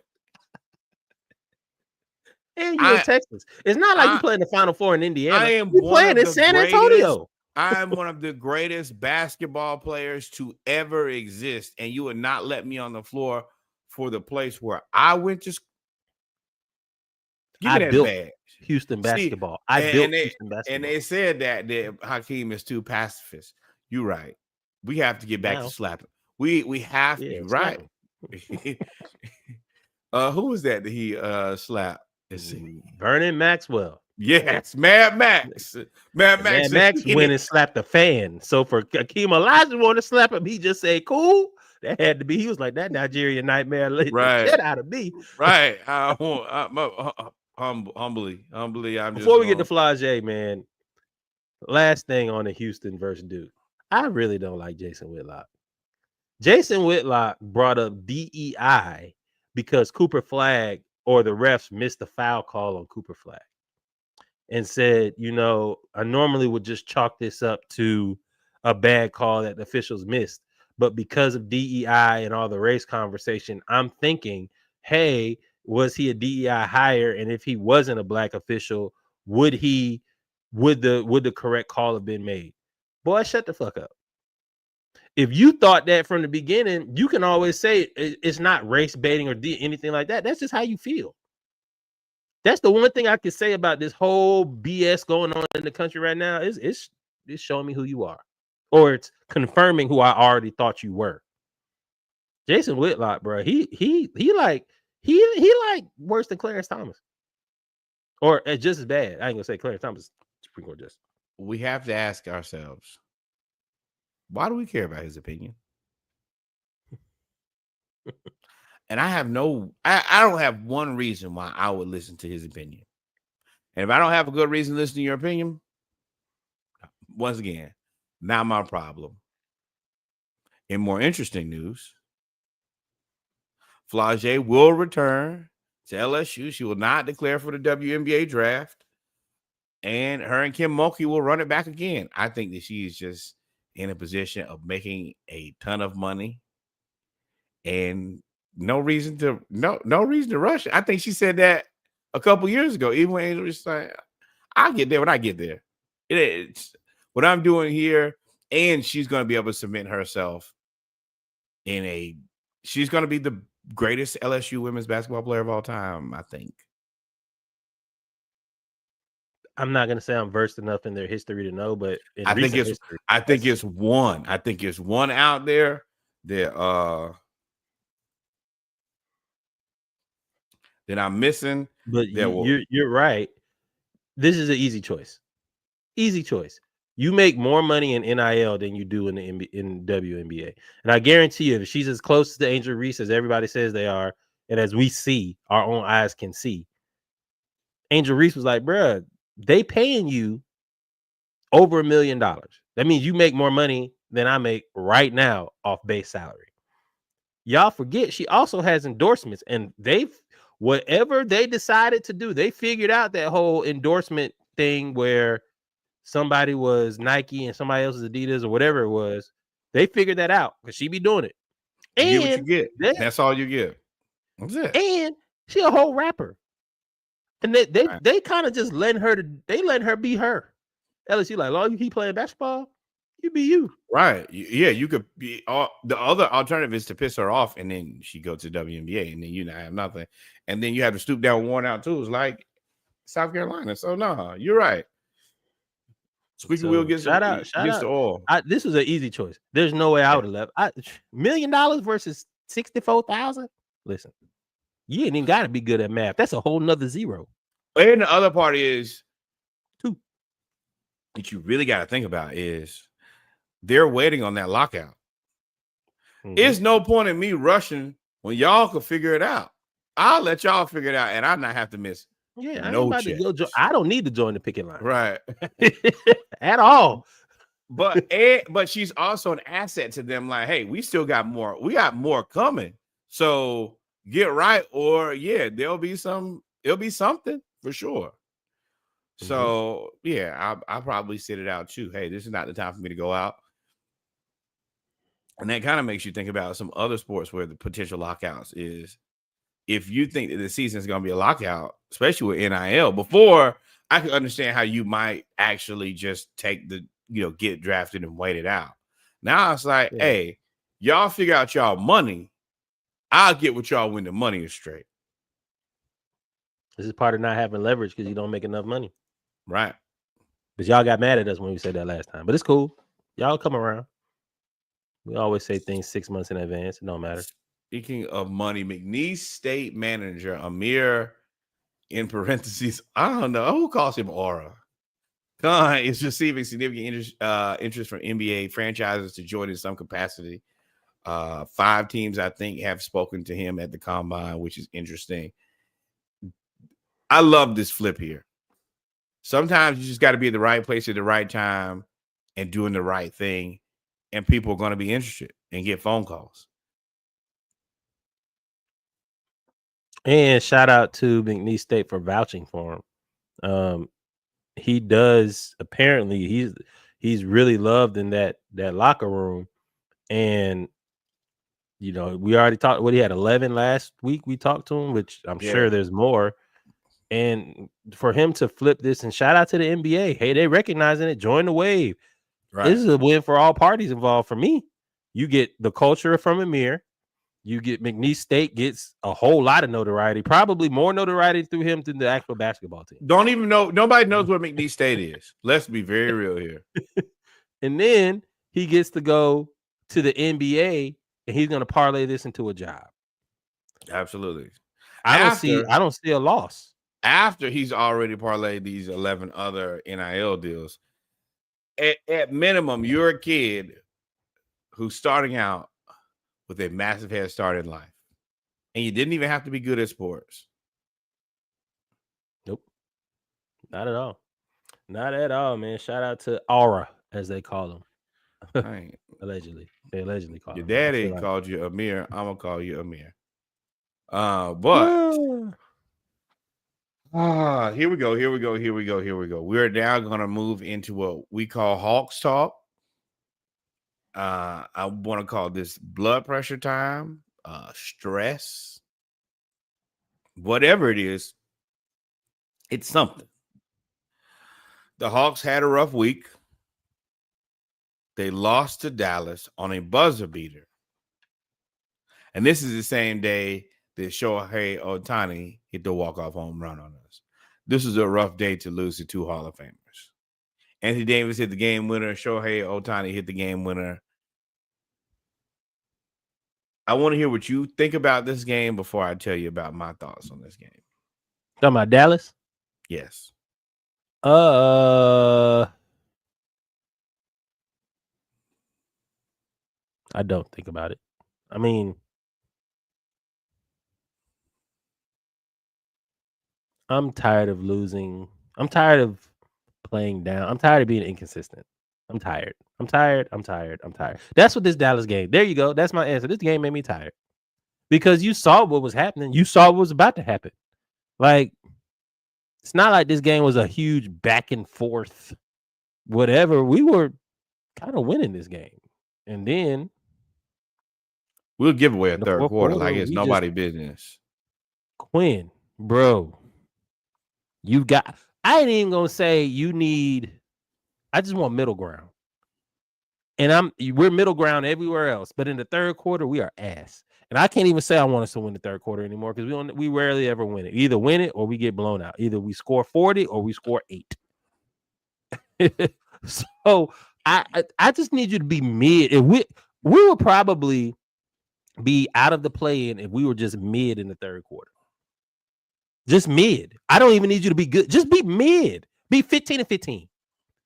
Shoot 40%. You just need to be mid in the third quarter, and we are out of the play-in. We're probably a 6 or 5 seed.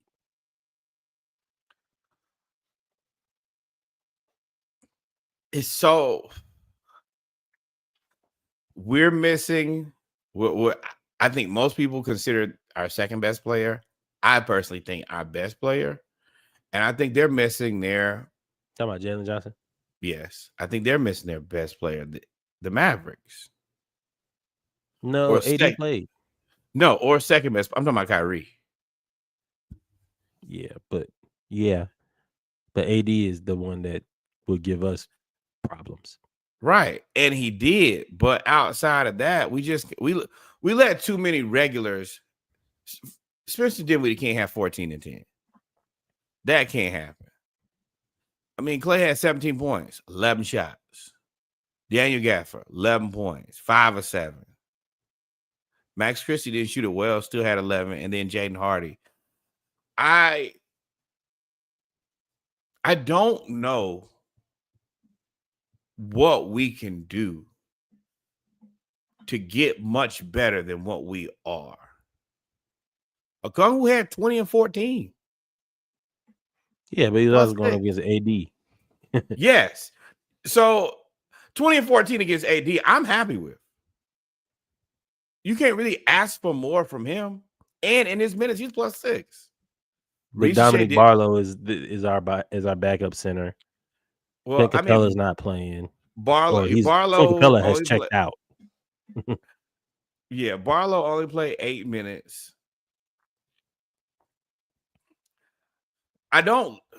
Quinn has he leaves a lot to be desired with rotations. And I just question his decision making. I don't know. We're starting to get to a point where the team's not terrible, but the team's also not good as it should be. And even if you had Jalen Johnson, I don't know if it answers the Quinn problems. Now, if you add Jalen Johnson, then you're probably taking Barlow out. you move Muhammad Gay to like the 4 or 5 backup position, which is more suited for him. But I still don't know. Well, yes, until this final game against Utah, Muhammad Gay has always played the 4. But I think that he should have been playing Muhammad Gay and Dominic Barlow together because their skill sets kind of balance each other out. I have a lot of questions about Quinn's decision making, and I'm gonna say it again, even though I don't know people don't want to hear it. This is another 25-12 game where he's only -1, so it's not like it was terrible, but I just don't know if you can win with Trae Young on like being your best player or being your primary ball handler. Let me say it that way. As bad as that game was, the game I watched on my birthday was infuriating. That game against Portland where we lost to 2 people. We lost to Danny Avdija and Shaedon Sharpe. Now, that I think I texted you. I said, man, the Hawks are annoying. There's no exactly reason we should have lost that game. There's no reason we should have lost that game. I told now I'm gonna toot my own horn here, but I'm gonna toot my own horn and I'm gonna be honest. I told y'all coming out that Denny was the guy to watch. Then he went to Washington, and it just took his whole time in Washington to figure it out. And towards the end, he was kind of putting up these 20-7 games, but they traded him. I think that Denny's a really good basketball player. He's what you're looking for as a guy who's 6'7", 6'8", who can dribble, pass, and shoot. He can score from different levels. You might get Josh Giddey. Yeah, yes, all of those guys. And we don't. And the issue with Portland is they have a bunch of big guards because they got Blanton, who's like 6'8", 6'9", too. And if you put a bunch of big guards against us, Dyson can't guard everybody. Whoever Dyson isn't guarding is going to crush you. And they're going to pick on Trae. And unfortunately, that's why I'm not sure if there are a lot of situations where you can win with Trae, because you have to have the exact right person in order for him to flourish. And that person got to not need the ball too. We lost. I mean, that's the same thing you could say with a lot of stars. Not to the same, because there are not that many guys that are that small. That's really the issue. Stature always plays a role, but I mean, having to build a team around have a certain type of player to build around a team or build around a superstar is par for the course nowadays. I mean, that's Giannis, that's LeBron. Like LeBron can't have no primary ball handler except for him. He got Luka now at the end of his career, but in his prime, he was the point guard. So, yes, I mean, but you don't also have to worry about teams picking on LeBron defensively. And that's part of that is coaching too. It's Trae. We talked about it. Steph and James Harden get out the way. They just get out the way. They're also hidden very well. They just put us in the pick and roll, and we don't have no counter for nothing. But I mean, if you look at it, look at what we got right now. Okongwu. I mean, the other issue is you maybe have to get rid of Okongwu, and you need a bigger center. Because every time we go against a 7-foot guy, we get killed. Carl Towns have 30 and 11. We're doing that a lot. We're putting these stats up. Okongwu, if you look at Okongwu's stats, he's really playing the best basketball he's ever played, and he's really just playing that because he gets more minutes. But he's not embarrassing himself out there. He's not getting torched. And then you're looking at Trae, who this is probably the best adult Trae season we've had. He hasn't scored as much as he has in the past, but he's been more mature than ever. And that's my concern, is it just might not be able to work. We played against the Knicks with no Jalen Brunson. 30 and 11. They whooped our ass. And that was a bad game for Okongwu. 27 minutes, 6 points, 5 rebounds, 2 assists, 4 turnovers, 4 fouls. But Karl Anthony Towns is difficult for him to guard. OG Anunoby has drank some deer antler spray and steroids because in the last 3 weeks he has been. He's He just turning to a man. realized I'm bigger and stronger than everybody, and they targeted Zachary Ricochet the whole game, and it was OG Anunoby driving to the basket, putting his shoulder in Ricochet, Barlow, and Muhammad Gay's chest, and there was nothing you could do about it because of Kungwu, who tried to help, had to stick with Karl Anthony Towns, and they hit at one point. They were shooting 74% from three in the third quarter. I was First like, "Oh, quarter, bro, it's first. over." Well, hold on. First quarter, 38-31. Second quarter, 40-22. Boy, we were cooked. Goose cooked. Game over at half. We actually, scored kept 80 up points. with him in it. Kept up, yeah. So, and I hate that because we were so long before we got rid of basically everybody. We were always better than the Knicks. The Knicks made good moves. Now that's where I don't think so. They made overall, you could question the Michael Bridges, but I mean the move to get Cat was a pretty good move. Getting Jalen Brunson, pretty good move. Oh, Brunson was a great move. OG and Mikal Bridges. OG and Mikal Bridges, where I have a lot of questions. I think they're gonna have to try to undo one of those. Mikal Bridges is the one because nobody's gonna take OG's contract. 1, 2, OG right now is the way he's playing right now. He's a better finisher at the rim than Mikal Bridges. Is that sustainable? We don't know because OG leg be falling off every year. What's the date? I don't want to say that, but it's right around this time where it gets interesting. So, and remember, you're right. He got hurt though. He been hurt, so he at got this a little very rest. moment, Mikal Bridges, and you're not. What you think you're gonna give him, Mikal Bridges? Ooh, they talk about trading him to where? Phoenix. They talking about getting Kevin Durant. I would be so angry if they did that to me. They're not doing that. If I'm Phoenix, I'm not taking Bridges back. I want OG. You want the contract? Okay. If I'm New York, cool. They're not. I mean, you're right. You're right. Mikal Bridges. Cool. I get KD for cheaper. Right. I go get another defensive player. I get two. No, Mikal Bridges. You better. Don't matter. We not signing K. We not signing him for $200 million. KD gonna get 3 years, 150. No, he ain't. He ain't even gonna get that 3 years. 120. No, more than no. That media money finna go up, bro. He even get at least 60. Still 2 years. Okay. I mean, you're right. I mean, you're the Knicks.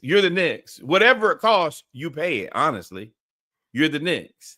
This is as good as it's probably ever gonna be, and you got to try to win a championship because if you do, then y'all are the greatest ever.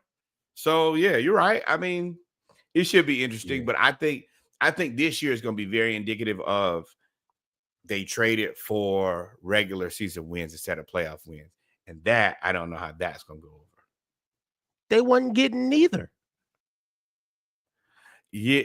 Yeah, but I think there could have been they just don't have a bench now. You don't have no bench. You don't have no extras. You got to win with them 5 guys. You got 5.5 guys. You got Mitch Robinson, and if they don't get it done, it is garbage.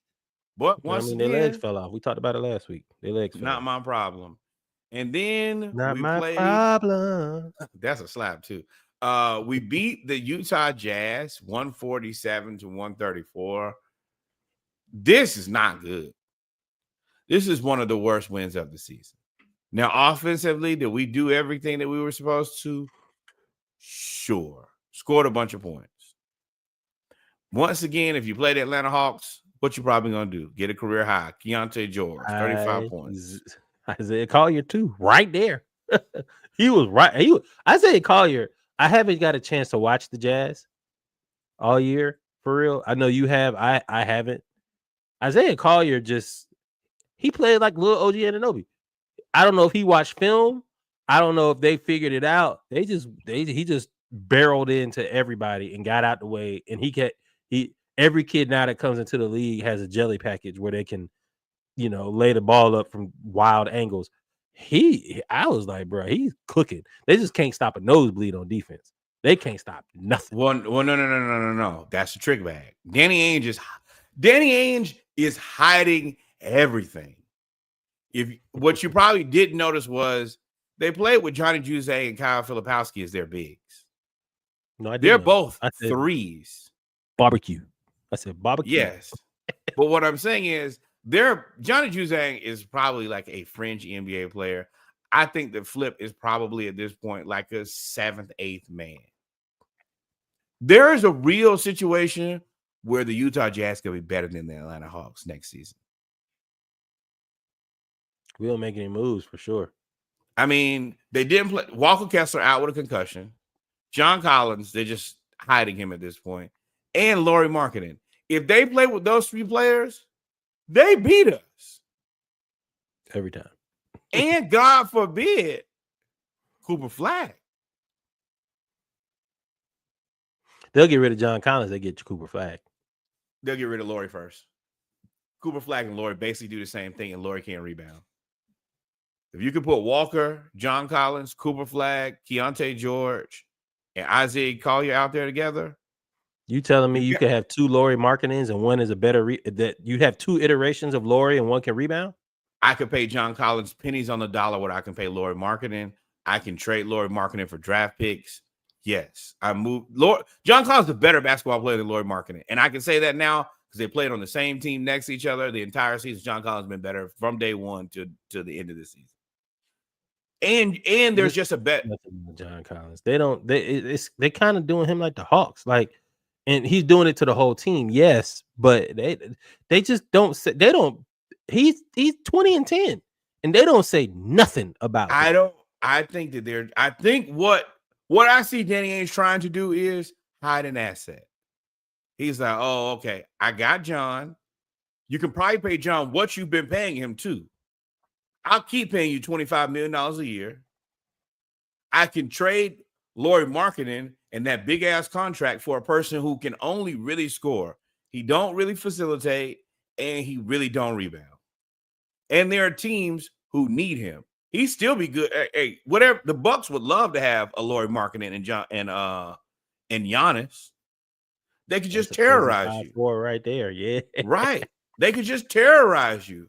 So, and I mean, the rest of the NBA don't know. So yeah, Lauri Markkanen's a better asset. Or hey, I'll trade him to go to State. Well, maybe not. Probably with not with a Jimmy Butler contract, but there are going to be people who are going to be interested in Lauri Markkanen just infinitely more than John Collins. So yeah, if I got a Lauri Markkanen on a rookie contract, and I can get John Collins, like who would be like the veteran on a $25 million contract for 4 years. Oh, we can pay everybody now, and I get draft picks. Danny Ainge finna build him a new powerhouse in Utah. He's there. They've got it. So yeah, I mean, we beat the Jazz. We knew we were going to beat the Jazz.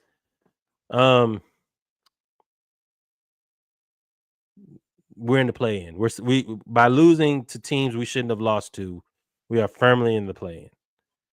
And we got to play everybody. All the teams in the play-in are playing better basketball than us right now. The Bulls for sure. The Magic. He had won like 7 in a row. They done won like 7, 8 in a row. Including against us. Right. But yeah, Trey's franchise season assist leader. I mean, 842 past Doc Rivers is the most assists in a single season in Atlanta Hawks history. It's great, but I feel like all these records and stats, they raise the expectation. Oh, look, most 20 and 10 a game per season, 2024, Joker 32, Trey 31, 2023, Luka 34, Trey 29, 2022, 23, Trey 32, Joker 25, 21, 22. Trey, 32. James Harden, 23. So I feel like these stats ain't gonna do nothing but get somebody fired. But there's literally nobody left to fire. You can't. If you fire Quinn, then Trey is a coach killer. That's 3 coaches. No, I think this is the last iteration. I think they still have more moves to make this offseason. Because I remember I told you the trade that we made, while it does help us this year, I've conceded that. I still think that's an offseason trade. That's a trade that you make because you know that you're trying to free up some money. Because one, you got to figure out how you can pay Trey, but also convince him to stay by adding talent. Because we ain't got no draft pick, so you got to sign somebody. I think that the thing is I don't know. There was 1.5 assets. Bogey wasn't playing good enough for you to sell him, and Hunter was playing well, but now you have Niang has played well, Terrence Mann has played well, and Karis LeVert has played well. So you could probably trade maybe Terrence Mann, and I think that out of the 3, LeVert is the best player. I think his contract expired. Yeah, but I think that it would be reasonable for him to re-sign. I think you could talk him. I think he's had a resurgence in Atlanta. This has been good for him, for sure. Mm-hmm. I think that it might be in his best interest to stick around in Atlanta. And I think that there's value in that. Sometimes just, hey, man, you want to be somewhere where you can do what you want to, and kind of on that second unit, he can cook. He's basically got the bogey. Go out there, hey, shoot all the shots you want to, do everything you want to. Nobody gonna bother you. Yeah. I think, like I said it last year, and I said it last year with the injuries. I said it this year when they got Ricochet. They're gonna give this another year or 2. They're gonna give this another year or 2. I think Ricochet, especially with Ricochet, the way he's playing the last 2 months, they gonna have to get, because Jalen Johnson makes this team scary. Jalen Johnson makes this team. Well, I mean, the harsh reality is Trey's the movable asset. At this point, Dyson Daniels is going to be defensive first team. He's going to be probably most improved player, and he should be defensive player of the year. You can't trade him. Zachary Ricochet, like you said, for the last 2 months, really since All-Star, has been everything that you can ask for in a basketball player. Jalen Johnson is on a fantastic contract. He might be the best value player in the NBA right now for his skill set and the fact that you have him on a contract. And I mean, then it becomes a Kungwu and Trey. Now, you could very much so trade a Kungwu, because if you look at his stats, he's another guy who would be great next to Giannis. He has a ton of value. Play the 4 still. Exactly. But when you have, there's your Kevon Looney replacement right there. Exactly. So, and he just plays so hard and tough. And if you could just, but the thing about Golden State and reason really don't work is you don't have a big 4 to go with him. You need a large 4 if you're going to have him play the 5. Or, I mean, honestly, Rockets, if you want to move, you can have Sengun play the 4, have Okongwu play the 5, and move Jabari Smith. Send us Jabari. But we don't have. No, because we got Mo Gay. But then that Mo Gay would be Mo Gay. Whoa, no. Mo Gay and Jabari ain't in the same conversation. But we'll be out there with 2 power forwards. And I mean, I don't know what that looks like either. And I don't think that he's, even though he's a little bit bigger, I don't think he's tougher than Okongwu. So he don't really solve our problem. But you might be looking at a 3-team deal. But what I'm saying is, there are plenty of places that you can find a guy where Okongwu works.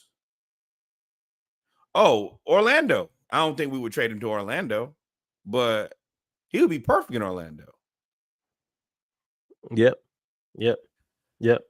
So I mean, I fully expect for the Hawks.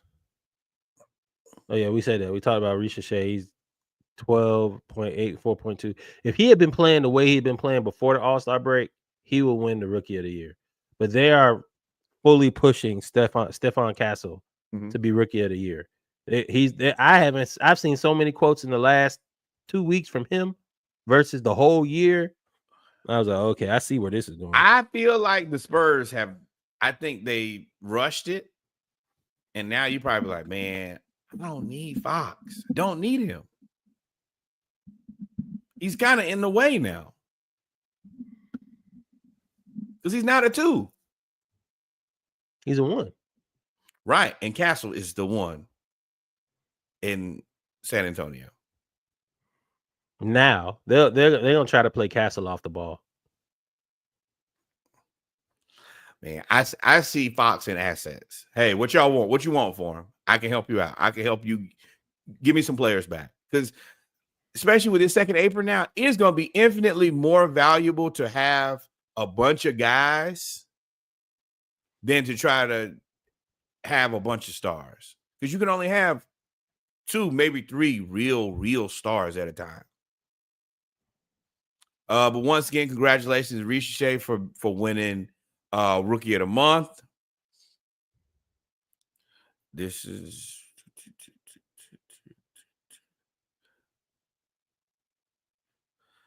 Dyson Daniels also won Defensive Player of the Month for the Eastern Conference. I think that he is getting jobbed in the absolute worst way as far as Defensive Player of the Year. He's playing, his stats are like 80s, 90s defense. And he's just not getting enough credit. And now somehow Draymond has snuck into first place.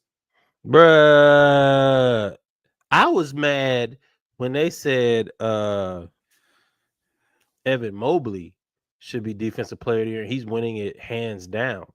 I was like, dog, he's playing well, but he's also playing next to Jared Allen, so he's not guarding your best post player. And then Draymond, cool, he got Jimmy, which helps him out infinitely on defense.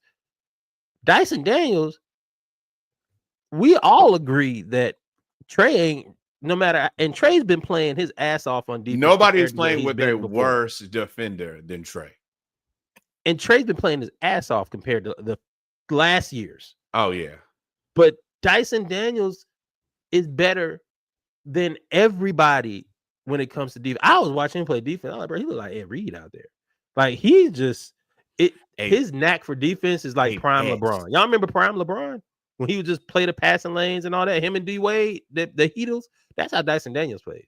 He's doing stuff that they haven't seen since. And frustrating the best basketball players in the world at 21 years old. I think that the only person who has the only 2 players to have more than 350 career steals at the age of 21 is Dyson and LeBron. And you remember LeBron came directly from high school. Mm-hmm. That's wild. Terrence Mann has been elected as the new general manager for the assistant general manager, for the Florida State Seminoles. This is after last week when Trey was named the assistant general manager for the Oklahoma Sooners. Congratulations to both. These are both kind of interesting situations to me. I don't know exactly what that entails, but I also understand it's a good figurehead thing. Hey, man, this is the guy who we got. And Florida State, they got a bunch of players in the NBA at the same time. Jonathan Isaac, Scotty Barnes, Florida State, all your defensive stoppers, that's where they at. Mm-hmm. They've had it. The coach just retired. We talked about that a few episodes ago. But they've always had it. They've always had it. Hey, I put this on there because I want to ask about you. Ja Morant called Khalil Ware a pigeon after he scored on the game winner. Here you go, right here, if it plays.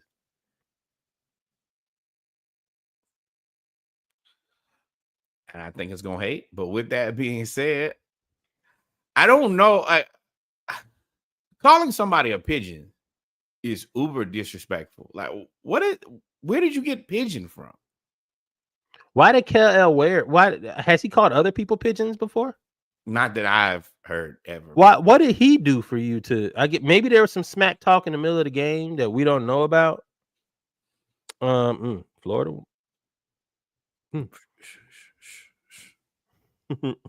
Maybe there was some smack talk in the game we don't know about, but like it seems like Ja is taking on the whole I don't care about none of y'all. I'm saying whatever I want to say. Y'all gonna find me anyway because of his finger shooting celebration, which is a terrible thought because of everything that you've been through.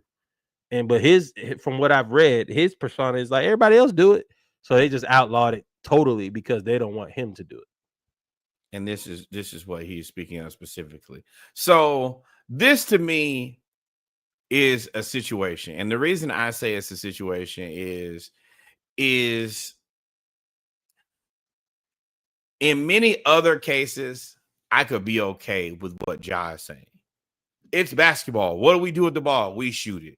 All right, shoot it. Like it's a part of the vernacular, even the kind of gun thing. But bro, you actually had a real gun. you cannot do what everybody else is doing. And I'm starting to get to the point where I feel like Ja's kind of like the privileged AAU kid.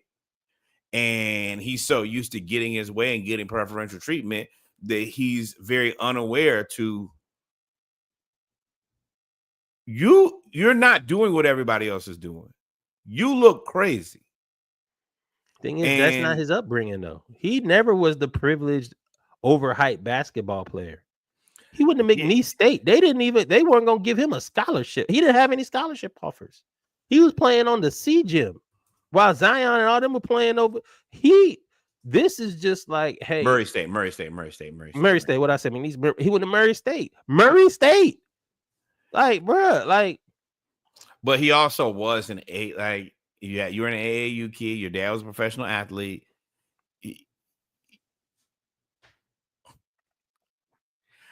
Whatever it is, he seems to be very unaware, and he seems to be committed to being unaware, which to me Keeping is it real goes wrong. That's what it is. Yes. I mean, you trying to be this guy. And I don't even if that's your persona from back in the day, you up. All you got to do is just play basketball. They paying you millions and millions of dollars. They trying to make you the face of Nike. Like that's the part that I guess I'm looking at it from my side. I don't have millions of dollars. I'm not the generational athlete from South Carolina and all of those things. But bro, they trying to make you the face of Nike. You were the face of Nike. And you're trying to do your best. And now this may be the old man conversation, but Anthony Edwards and Ja Morant are doing their absolute best to not be the face of the biggest sports brand in the world. And I don't know if I'm just old, so I don't get it. But to me, it surely does not make a ton of sense. Because it's set up. You had Jason Tatum, whatever you think about Tatum, he's with Jordan Brand. Anthony Edwards is with Adidas. You have Shai, who has gone on to Converse. Ja Morant was supposed to be Nike. That was your four. That was going to be the next generation of shoes. And are non-AAU shoes. Because, they got AAU shoes, and then they got everybody else shoes. And when you talk about those four, and I'm going to throw Luka in there just for an additional person. His shoes like AAU shoes, though. But his shoe is actually the shoe that a lot of NBA players wear his shoe, and that Zion shoe. But the thing is, if you look at Ja Morant and Anthony Edwards, those are the two most interesting guys in the NBA. But easily, personality wise and everything, you have all of that, but you're just your own. And Anthony Edwards to a lesser degree now. The Anthony Edwards baby Baba situation, somebody got to tap him on the shoulder and say, bro, you wildin'. But that don't get you in that much trouble. Okay, I'll leave that alone. Ja, like, come on, you're right. Mikael Bridges does the finger guns. Everybody else, what's your parents? That ain't you. The sooner you realize that the rules are different for you, the better off you will be. And I think this goes back to another thing about, him and his dad having that very friendshipy relationship. Dog, eventually you have to tell your son, hey man, cut the shit. And I don't see anybody telling him, having the tough conversation with him. His friends go around pointing guns with lasers at team buses to prove that they down. Exactly. And I get that. I'm not going to sit up here and say that I haven't done my own fair share of stupid things when I was a teenager. But you also get to a point where you have to say, hey, I'm the money. And one thing that we come from a culture is, once the person has identified with the money, we don't let him do anything that could get the money messed up. So if that means, hey, you got to have the tough conversation, you got to have the sit down and intervention, bruh. Because if you mess up the money, then I guess he comes from a little bit different of a situation. He comes from a couple dollars, so it's not like I've ever been poor. So I don't think that he has the concept of, oh, this could all be gone. So you talking about he's spoiled?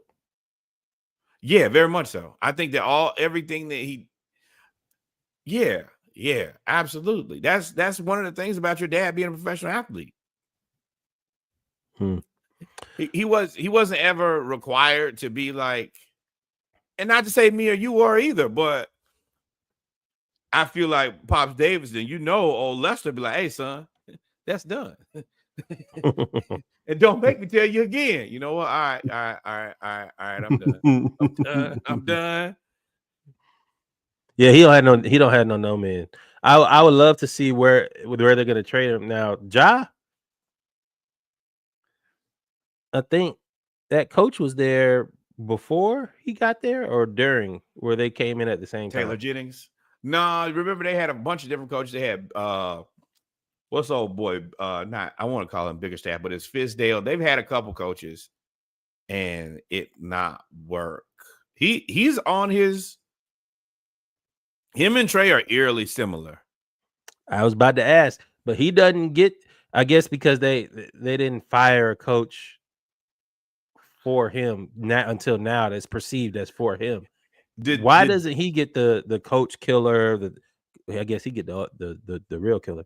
But like, why don't they? That's the reason they're similar and different. Is it does like Josh seems to not be in the decision-making portion. I mean, I don't think too many people have been to listen to many decisions from you. You already in trouble. Trey, his good behavior outside of that does seem to lend him to the organization very much so catering and placating to him. What the Grizzlies did for Ja instead of placating to him was they blamed Dylan Brooks. But I don't have to listen to you as far as like trading players or bringing players in. Nah, we're gonna help you clean up this image. And Dylan Brooks, funny story, got to a new team, and that team is mighty good. Yeah, but he's the movable piece on that team, though. But that team is also, and I think it's a combination. I think it's once again the same combination. He finds his role in a place where my role is to be like Draymond. And Udoka is like, oh, yeah, go on out there and do what you want to. The Rockets are I think they have the most technical fouls. They've had the most ejections. And you see Udoka Udoka is a coach that talks to a lot of NBA players, and he'd be talking cash trash to Steph. They gonna play in the first round too, or second round. Now, y'all might win, but Steph gonna average 60. I'm gonna tell y'all right now, man. I don't know what has made y'all decide that y'all can talk to Steph. To Wardell that way. That's what I was going to call it too. Because Isaiah Stewart, bro, you better see. People think just because you big, you can just do anything. Hey, Steph take you outside, cut your ass. I'm talking about, and he's gonna do that anyway. But when you irritate him, the babyface assassin, he petty. Don't let anybody fool you because all that smiling and Under Armour. He likes when y'all do that because then, yeah, I can really destroy you how I really want to. And you know, Steve Kerr finna be like, "Hey, what Draymond gonna do? Do it again. And do it again." There's Hoodie Mello. There's well, I guess Sunglasses LeBron, Angry LeBron, whatever you want to call it. Untuck Kyrie. Untuck Kyrie. Steph, when he nodding like this, when you walk off the court when he lose, he be like, all right. Next time they play the Rockets, if they play in the second round, first game, he gonna have 50. He gonna have 50. I don't know why people want to stress their teammates out like that. I don't want to guard like Steph is a murderer just because of his talent. But when he's gonna take that motivation. He not gonna do no whole lot of back and forth. Just give me the ball and get out of the way. It's awful. But awful. That's basketball in a nutshell. We're gonna step away Florida won. Florida won. They won. They came back from 12 down. 65-63. Woo, boy, I would tell y'all, I've been over here suffering in silence. I've been trying to do my best to just hold it in the road, man. I want to thank my Florida Gators. I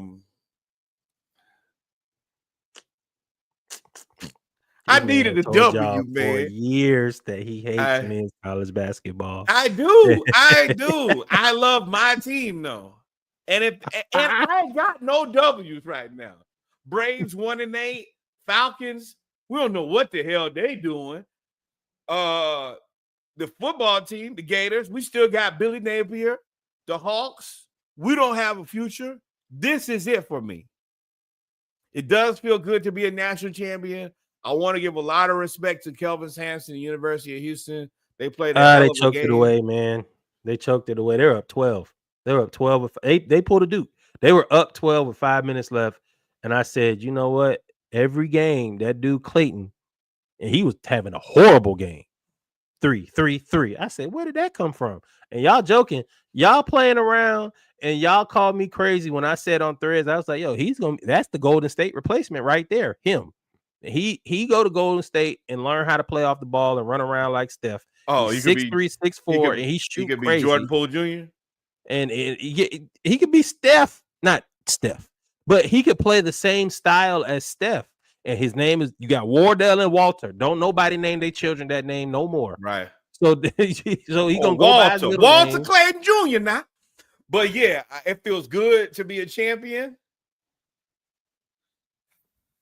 Boy, it was touch and go, boy. And ironically, you talked about Houston's free throws, and that's how they lost the game. They missed free throws. Hey, man, I hate it had to be you, but it does Dang, feel Kelvin, good. You almost pulled it off, Kelvin. That everybody would have lost that I needed to lose. Duke, Auburn, and Florida. Gators did it, baby. Woo-hoo-hoo. Oh, man. All right, we're going to be right back. Refill. Yeah. Oh, man. Foolishness is afoot. I'll be right back.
How you doing, bro? And we're good. And man, it changed.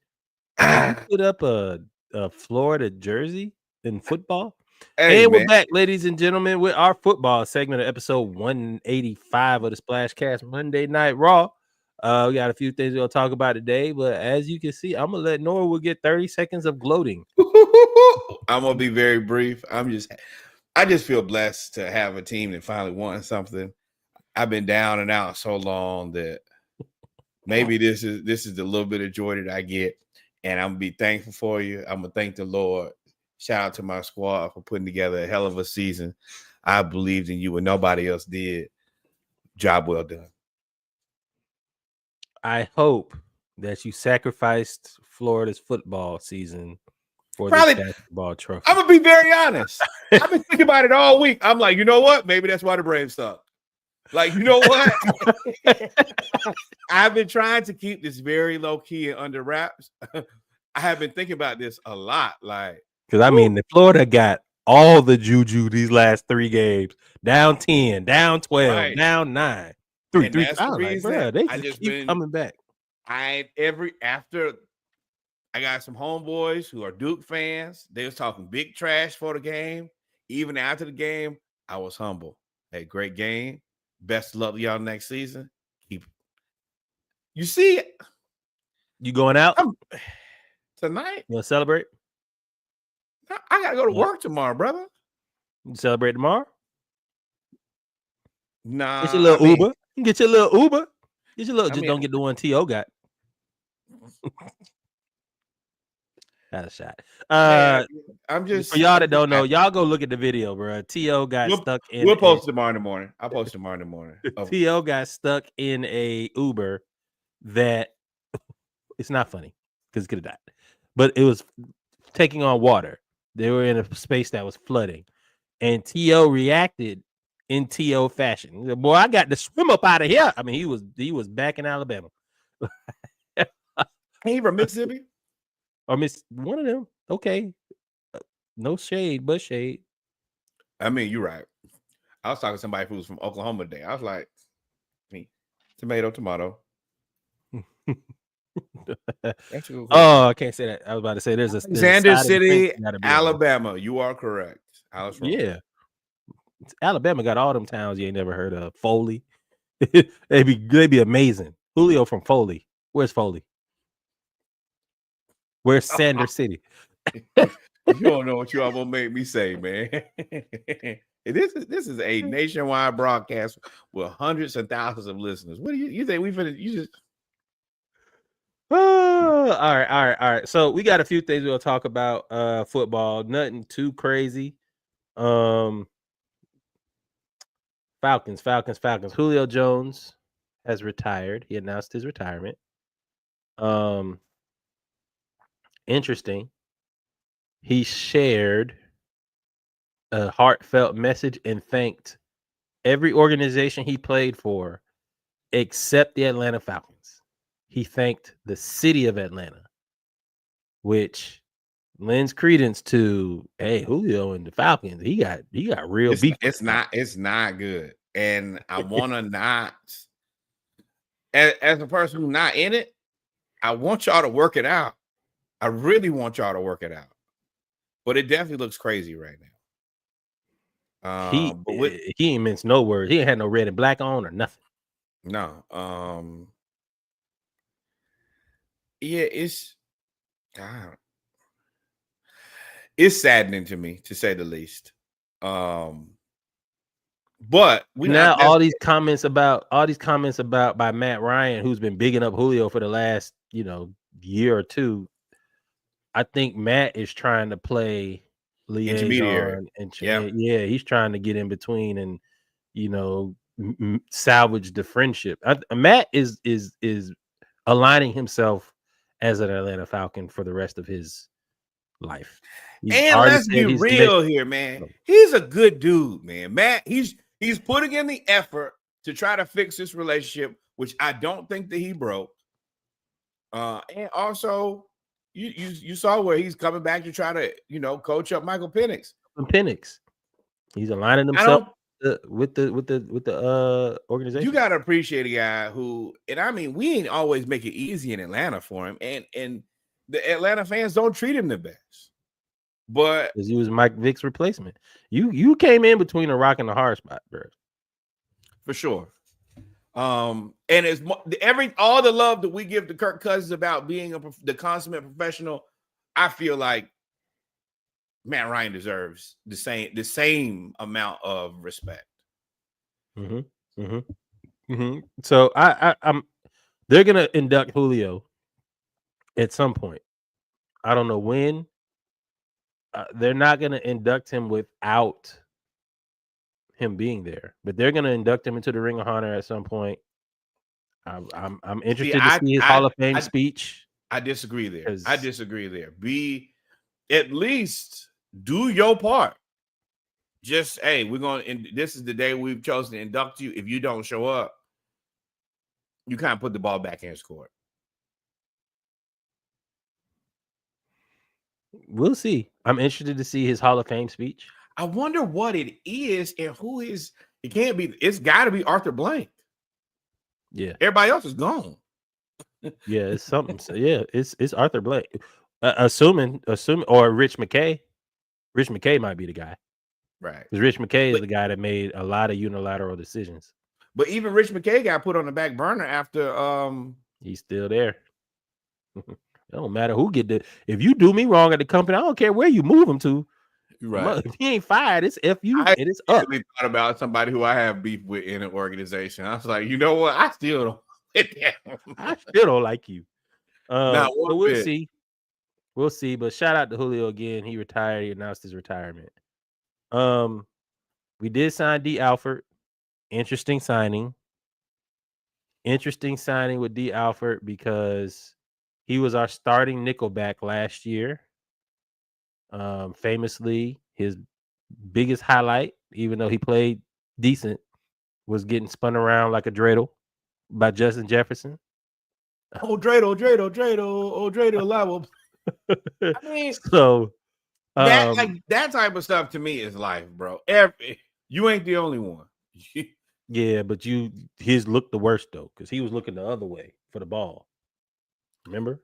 Cook, hey, if you put it in a pan and sear it, or you put it in an air fryer and air fry it, it's cooked either way. You were cooked. Nah, but the presentation was different, brother. Presentation was just fried and fricasseed, my boy. But this signing, though, for real about D. Alford is interesting because Raheem Morris just last week said we're gonna rock with your boy as the nickelback, Clark the one Phillips? You wanted to play. Yeah, Clark Phillips. He said we're gonna roll Clark Phillips out there and roll him at the nickelback, and then they come back this week and re-sign D. Phillips. I mean D. Alford. I'm sorry, D. Alford. They already are talking about our front office is inept. I don't know if it's our front office. I do think that they have a plan of some sort, but the communication to the media is awful. Why would you say we're going to roll Clark Phillips out there and this is what we're doing and we sign Mike Hughes and then come back and sign the person that Clark Phillips couldn't overtake for the position? We do a lot of double talk, a ton of it, more than I think most other teams, period. And I don't know if they're trying to be mercurial and just send mixed signals. I still think that I see a lot of the mock drafts where Will Johnson is available. I really think that might be a good pick for us.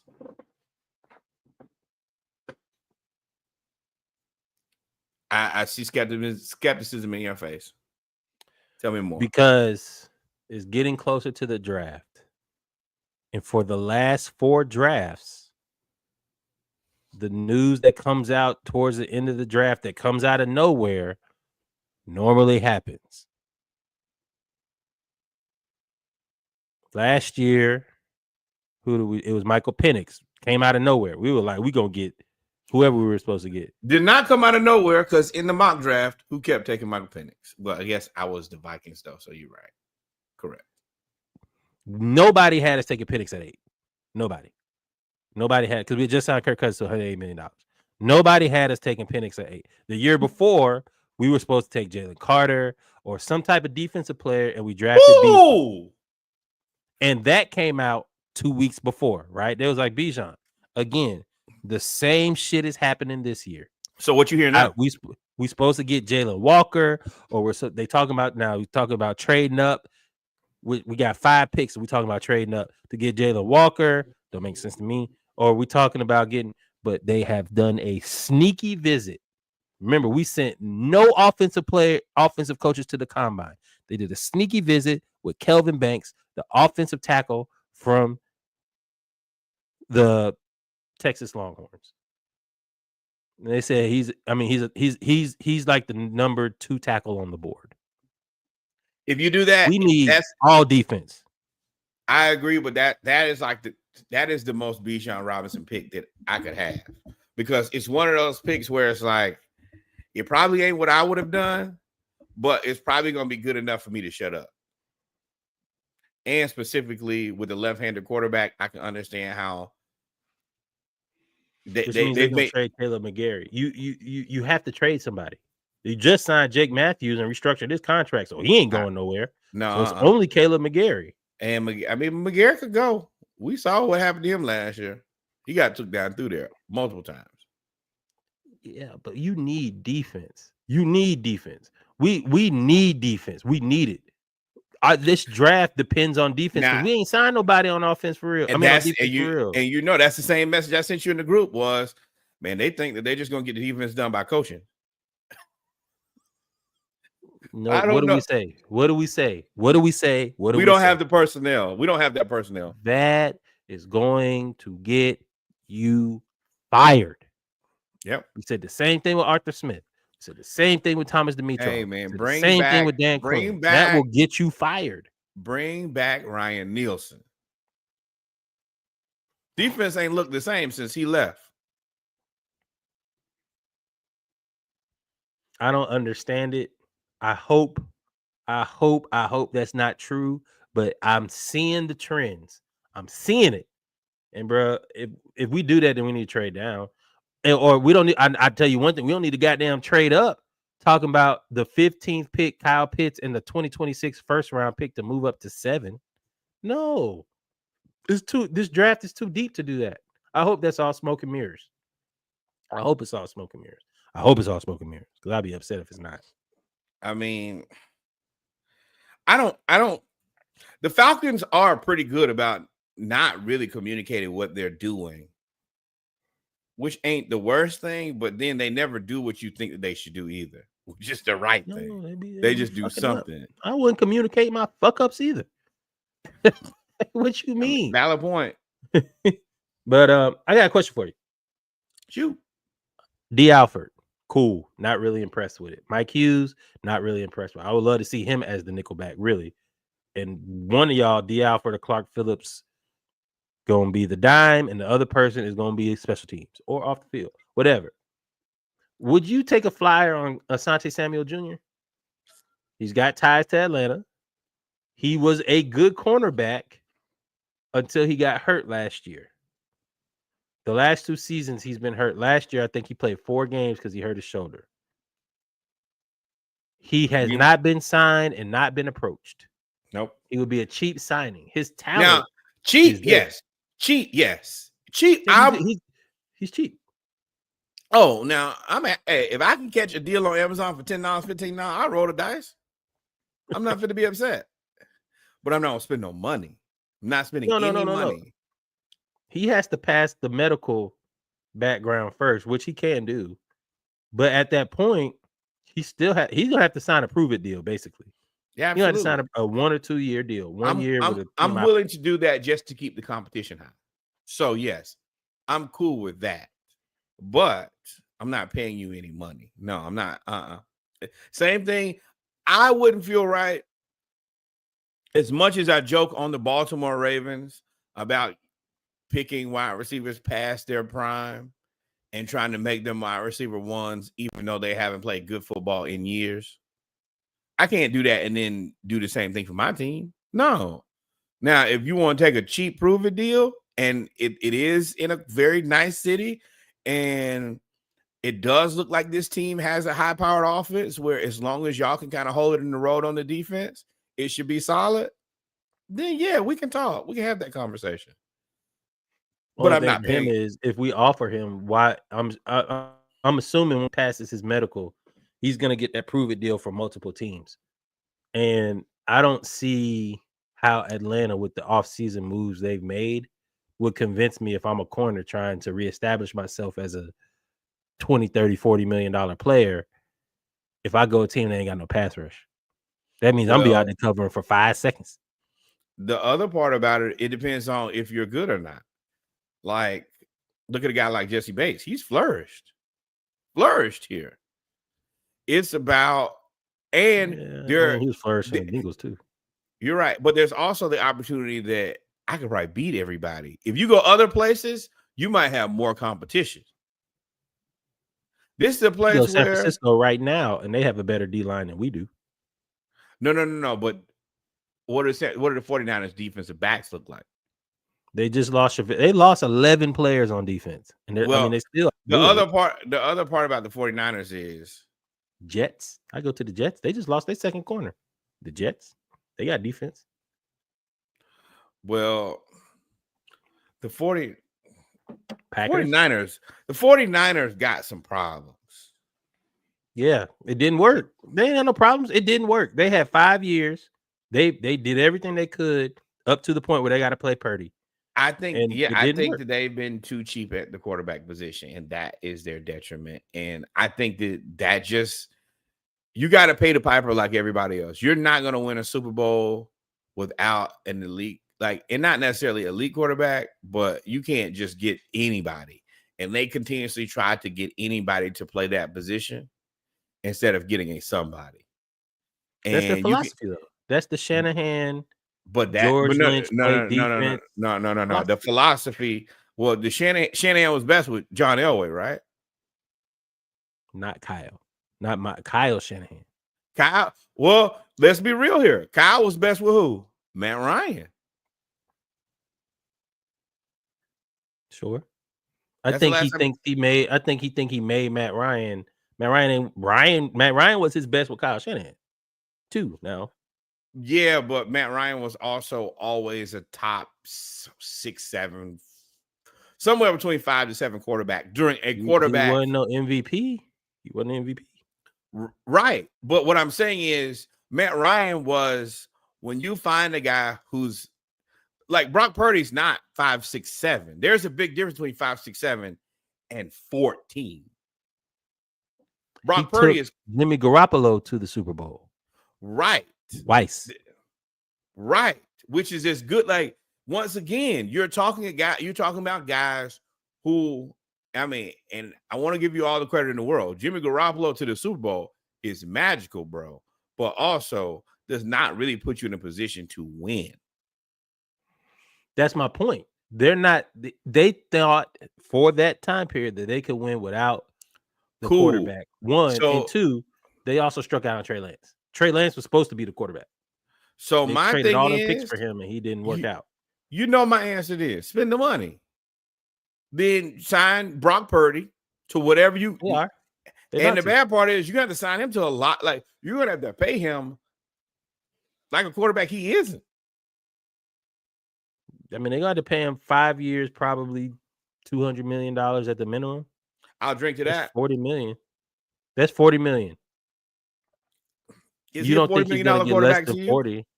Do you think he's a $40 million quarterback? Not without all them other players they doesn't let go. Debo, Ayuk about to get traded. Right. He's a game manager. Right. So I think they'd actually be better off. Well, I guess we can go ahead and talk about it now. If you're going to do what they should have done, they should have got Joe Milton instead of the Cowboys. Maybe you trade for that, but you don't want that contract, though. Joe Milton to the Cowboys, I was thoroughly, first of all, it's perplexing.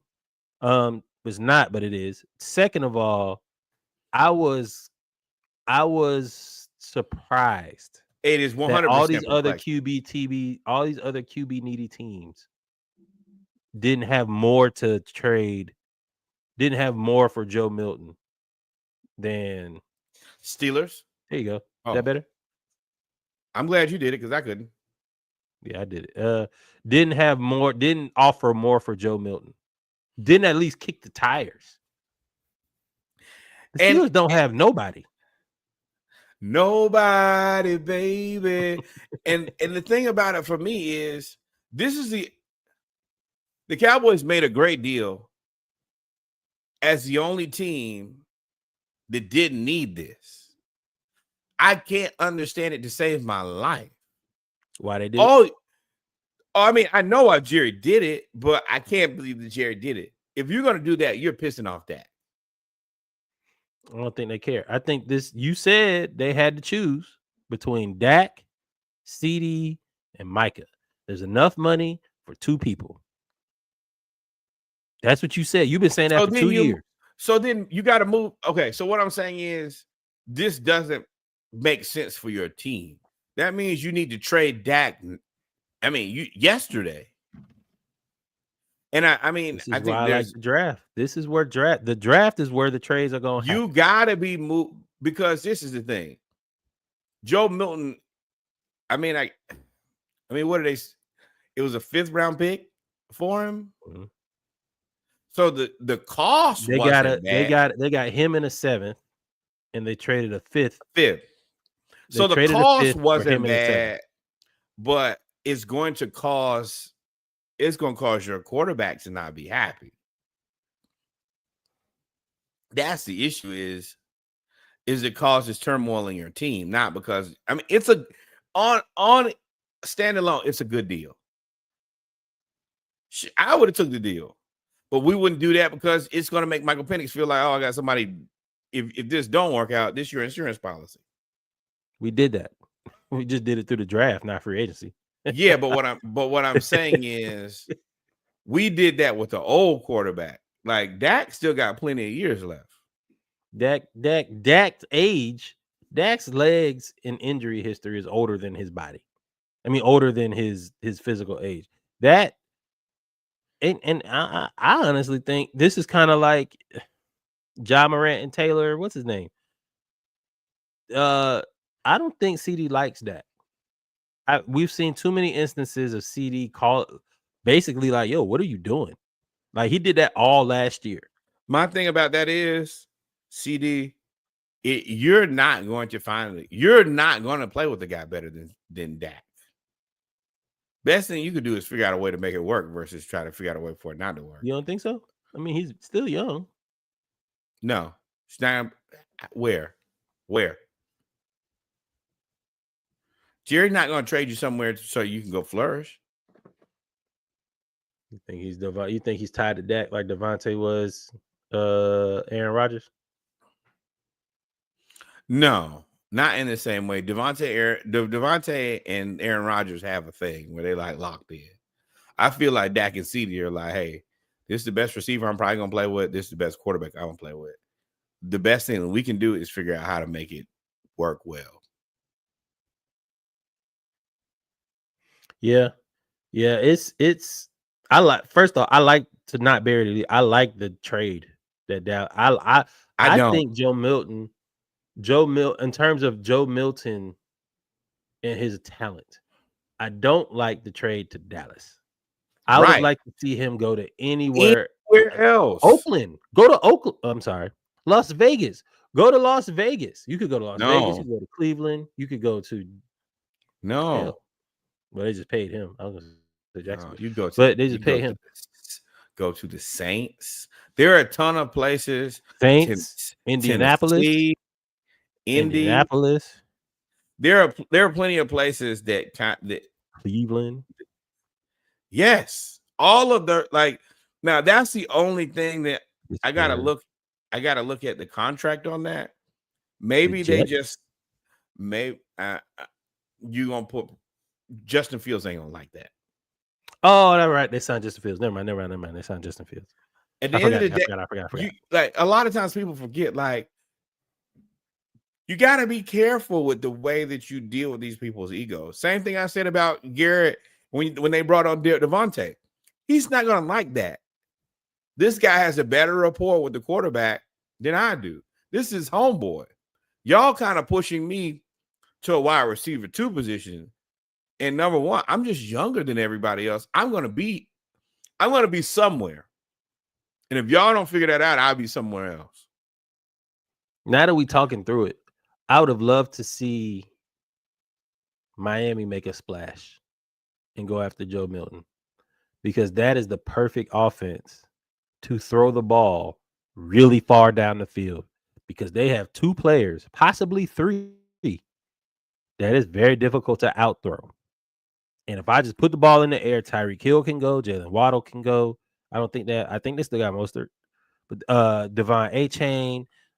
They have like 5 players that all run 4.3 or faster. And when you have players like that, the best thing you can do is be able to throw screens, run the spread offense, similar to what he did at Tennessee, and throw the ball really far down. They're not trying to spook Tua. I don't think that's necessarily I don't know if that's the right answer, but it is surely he's been unconscious every year. Every year he's been unconscious.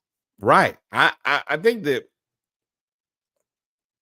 I think that Tua playing is bad and has been bad and ain't gonna be good no time soon. But I think we're at the point now where we can't say anything about it. I'd rather sit behind Tua than sit behind Dak if I had to be a second string quarterback. Oh yeah, because Tua gonna get hurt. He gonna get hurt. I must. Maybe you cut this out later, but I'm gonna have a chance. It gonna happen. I don't know when. It's gonna happen, and I'll be like, right. But see, that's the thing. If you're Dallas and you do have an asset, somebody gonna need him. Now, we told y'all that I brought it up to Tremaine, and y'all said it's fake. But that move by Joe Milton reignites the Dak to Cleveland talk. That reignites it. No. Let's not speak that into existence. We speaking Kirk to Cleveland. Big Kirk to Cleveland. Yeah, my boy. Dak to Pittsburgh. No. That's a good Mike Tomlin reclamation project right there. Jerry won't do that. I don't think that Jerry would make a deal with the Steelers. Why? He don't got a plan? No, but the Steelers and the Cowboys have like had a don't do that. Certain things that I would not do. Yeah, you're tripping. In certain places, especially like if you trade Dak to the Steelers, give me George Pickens. What that does is it's like, hear me out. What I'm gonna say next probably gonna sound crazy. It's like looking to the Lakers. You kind of give him an opportunity to be in a place that, if you really look at it top to bottom, runs a tight ship. Steelers are a playoff team every year. They're gonna have a good defense, and if you provide them with their next quarterback, anytime they have a stable quarterback situation, they're looking at a Super Bowl. And if you do that, they'll be on your ass. Because then you could have Dak ain't Luka.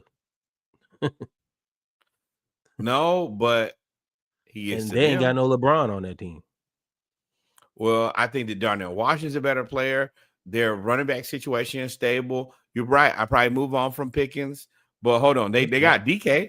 They got DK, don't they? Yeah. That's why I said you could trade Pickens. You got to trade Pickens for the. You could. I mean, once again, then you start wheeling and dealing. You might be calling us, hey man, I like to have Kyle Pitts. And if you can, you could make it Washington. You could make it. But what I'm saying is, you could make an offense with Dak, and Dak is not a bad quarterback. He's a quarterback. He's better than average. He's above average. He's about top 10. Is he like? And I'm asking because sometimes I get unreasonable. Like how I look at Matt Ryan. Not he's not as good as Matt Ryan, but he's probably like typically somewhere between 7 to 5. The year he got his contract, he was like a top 3 quarterback in the league. I think he had 42 touchdowns and 5 interceptions. He that year was crazy. But overall, I wouldn't put him as Matt He's Ryan. well when I say yeah, because he's got right. he's got Matt Ryan had Julio. Yeah, and he had never had no real running game other than he had Zeke for a year or two, and then Zeke got fat. Right. Like when I say like Dak and Matt Ryan, it's because you're not a top 5 quarterback for sure. You're not a top 4 quarterback. You're not Mahomes. You're not Burrows. You're not Lamar. Now, is Jalen Hurts 4? Still don't think he's 4. But you somewhere in the 5 to 7 range as far as like quarterbacks. So for me, yeah, there's still everybody can't be that, and everybody can't get that. He's probably the best reasonably available quarterback you can get. Can you get a quarterback better than Dak Prescott right now? It's $60 million. No. I'm saying, do you have access to a quarterback better than Dak Prescott? No. All the quarterbacks have been snatched up. No. I mean, you think he's better than Aaron Rodgers? He's better for your life than Aaron Rodgers. Aaron Rodgers probably a better quarterback. As a quarterback, is he better than Aaron Rodgers? Yes, because of his age. And because he's not a team killer. Aaron Rodgers either has to win or everybody's getting fired. Dak just seems like a placeholder to me. And I've been trying not to say that because he's good. But he don't make a big difference. When you need a play, he ain't about to get you to the next level. Dak ain't about to get you to the next level. I disagree there. Like, we're just so used to Dak being good that we just think that he's not. Nah, go ahead. Put Brock Purdy on that team and see what you got for a season. Put some of them sorry and Dallas is like the Lakers. You ain't finna have a whole bunch of bad days. You put Jimmy Garoppolo on that team and see what you got. Fired. Everybody fired. You can't put them bad guys. Like, Dallas can't have bad guys. Yeah, I mean, Dak is his accuracy is really good. When it's good, it's just that's what it is with Dak. Ain't no middle ground. He's either really good or he'd be like, man, what the hell? He'll never have no like, okay, I only had 40% completion rate, but I finished. No, you gotta look at the either other 42-5 or 24-24. Put Will Levis on the Cowboys. What you got? A train wreck. You naming all the boo-boo teams. You put Will Levis on any team. I'm trying to think of somebody who's kind of closer to the middle. I mean, I'll tell you something that would be interesting. I don't know if it would be CJ Stroud or Dak Prescott. CJ. Why? CJ. But CJ's better than Dak, is what you're saying. I'm asset-wise, I'm looking at CJ more than Dak because of age-wise. I think that Dak, even if Dak is better right now, CJ is going to be better by the time he's Dak. Like that, yes. CJ just forward-facing is a better asset. But I will tell you some place where you get interesting is like Kyler Murray. Kyler Murray to Dallas is kind of something. I don't know what it is, but it's something. But it could also be placeholder. Placeholder. What's that sound like to you? A placeholder. Ain't no difference. difference. But Kyler in Dallas would be entertaining. It would be more entertaining. And Dak in Arizona would be Kyler in Arizona. He would be good. It would show flashes, but they're just not going to win. I actually disagree. I think that Dak in Arizona would make would raise the ties of Arizona. Like, would they probably be a Super Bowl contender? No, but they would be a problem. They would be a problem with that. What's a problem? Wild card? Yes, a stressful wild card. And Kyler what in are they Dallas. Now? And what Kyler, are they now? Were they in the playoffs last year? Stressful. They were in the playoff hunt. They missed it by like a game. Or maybe that was the year before. Okay, so that's the difference between being a headache to you or being at home. I think that Dak makes them a playoff team for sure. And I think that Kyler could make Dallas a fun team to like, exciting. And the good would be good, but the bad will be bad. I just said that about Dak. I think, okay, so what I think is Dak gets you closer to the median. He gets you closer to the middle. So mid. Yes. but they're also like someone like mid is tricky because you want to say like mid and like we think about mid for what it is. A lot of teams. It's just funny that you said it that way. A lot of teams need to get back to mid. Some of y'all are on the struggle bus. Mid will be a good place for a lot of y'all to be. It's not a lot. You would Jaguars need to be mid soon. Indianapolis need to be mid soon. The Giants need to be mid soon. Oakland, the Saints need to be mid. Well, Pittsburgh is mid. Yeah, definitely the middiest of mids. But as much as there's a what 6 teams need a quarterback? I think 6 teams need a quarterback right now. Cleveland, Tennessee, New York, or you take one New York away because they're going with Justin Fields, and I don't count the Giants even though they signed Russell Wilson. No, Giants still need to let's see here. Oh, Seattle. Who did Seattle sign? They traded Geno. Your boy, Scam Darnold. Oh, yeah. Miami is kind of infinitely in need of a quarterback. The Jets have not. I think the better, instead of saying who needs a quarterback, who's figured out their quarterback situation. Then it's different. The Dolphins have not figured out their quarterback situation. The Jets have not figured out their quarterback situation. The Patriots have not figured out their quarterback situation. Yeah, the Steelers. That's why they traded Joe Milton. They are leaning in on Drake May. That is fine. You might be pushing your chips in. You can't say that they have a quarterback. If you can't, relax, T.I.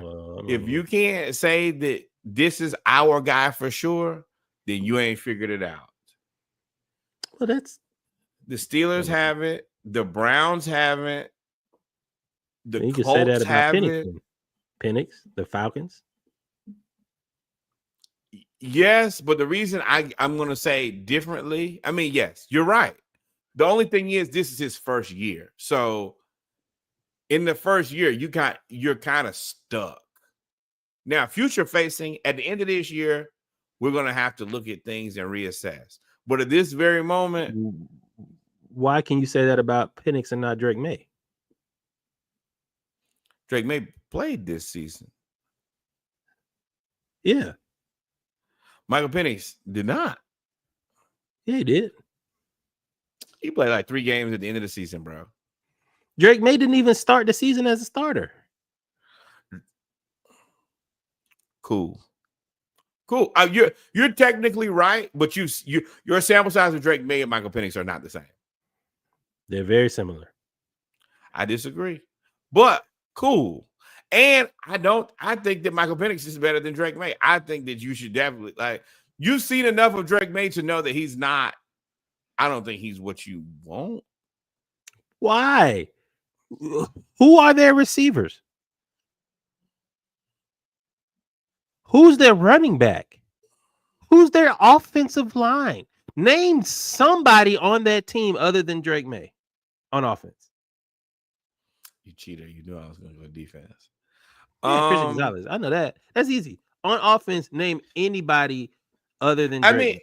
I mean, you're right, but I've just watched him play. I'm not in love with Drake May. But this is the thing. I've also never been in love with Drake May. I never thought that Drake May was going to be a guy who I thought was actually good. So you're right. I mean, technically, let him play a year. You ain't wrong for saying that. But I've been watching Drake May play a year for long enough to know that I'm not going to be sold on this. And get him all the help that he needs and deserves. I still don't feel like I don't feel the same way about Drake May I feel about Michael Penix. I've seen Michael Penix play elite football. I've never seen Drake May play elite football.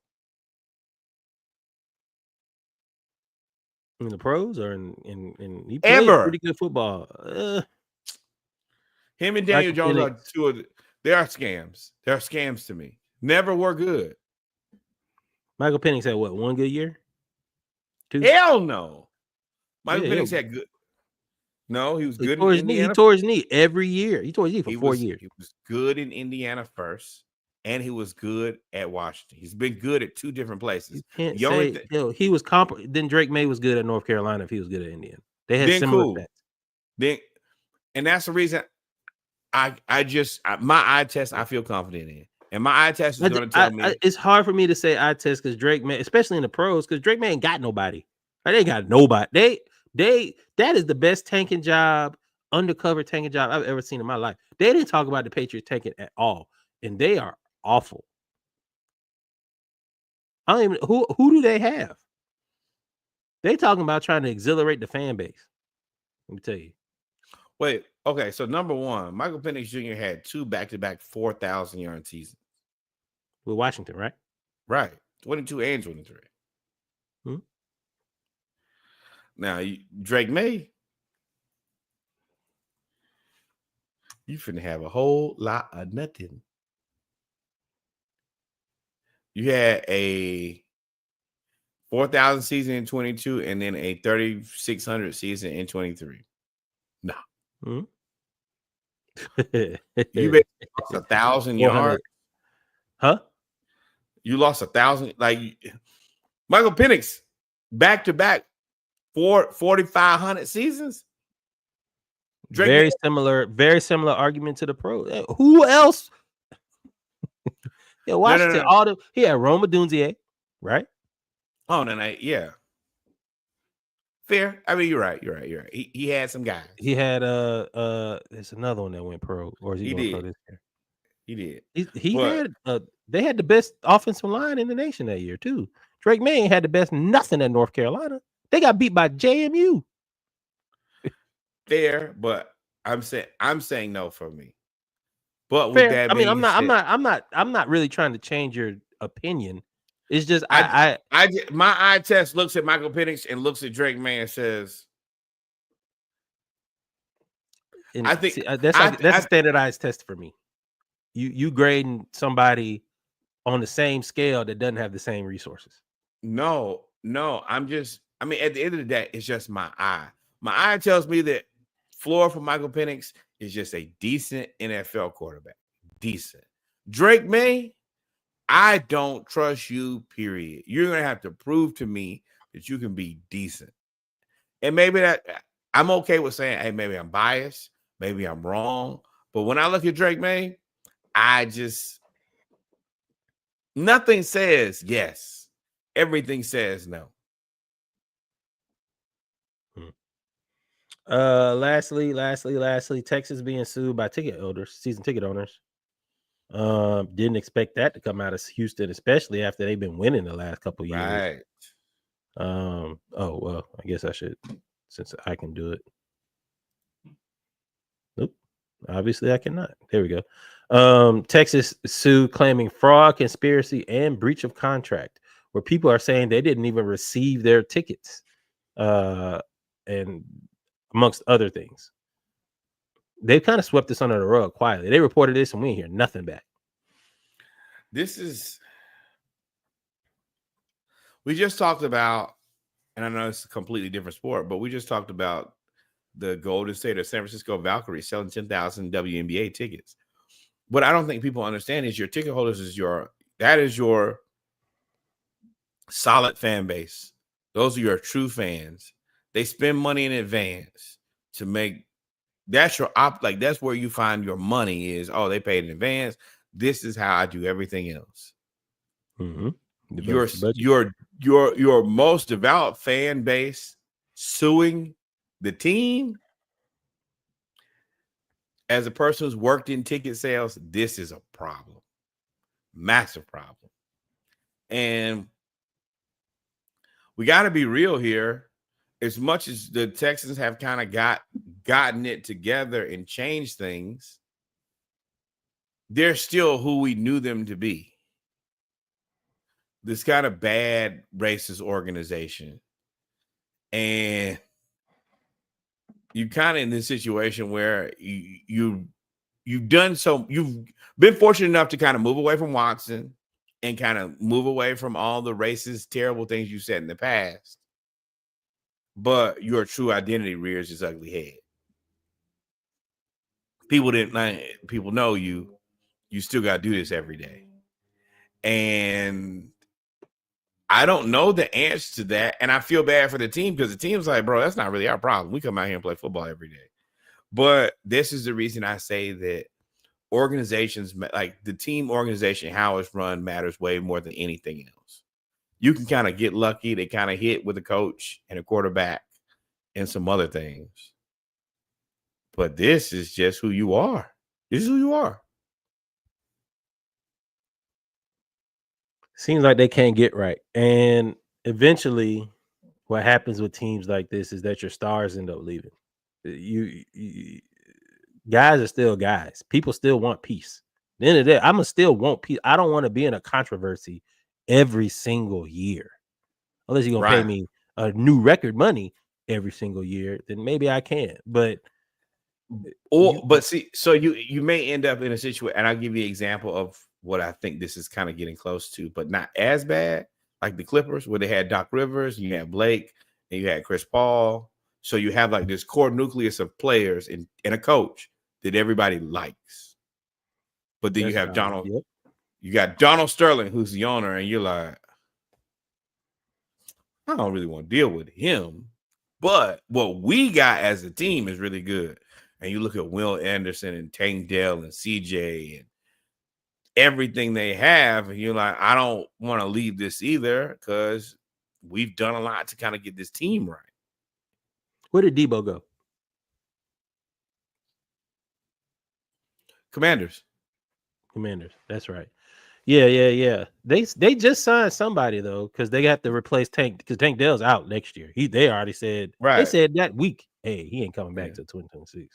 But everything else is Houston is tricky because they're the perfect example of we got everything else. You just signed Stingley to that big deal. Will Anderson is good as advertised. You got a quarterback. You got a coach. But they need one more wide receiver. Which you can get, you're going to be able to get. Realistically, that guy's going to be available because there are that many receivers available. And you, once again, you're in the right city. Houston's very conducive. You're in Texas. You don't pay the state income tax. You got a quarterback and you got a defense. At every level, you got a really good defender. Yeah. But you better get it right though, because you made that point. Y'all and you remember they just traded Laramie Tunsil. So next year's draft, they're gonna have a 2/3, 2/4, 2/5, 2/6, whatever it is. They're gonna have 2 drafts next year. Now you gave up Tunsil, who's good for sure, but I'm Falcons. I'd see if Kelvin Banks was dropping, and then I would trade down to Houston. Like, God, I hope we don't draft Kelvin Banks.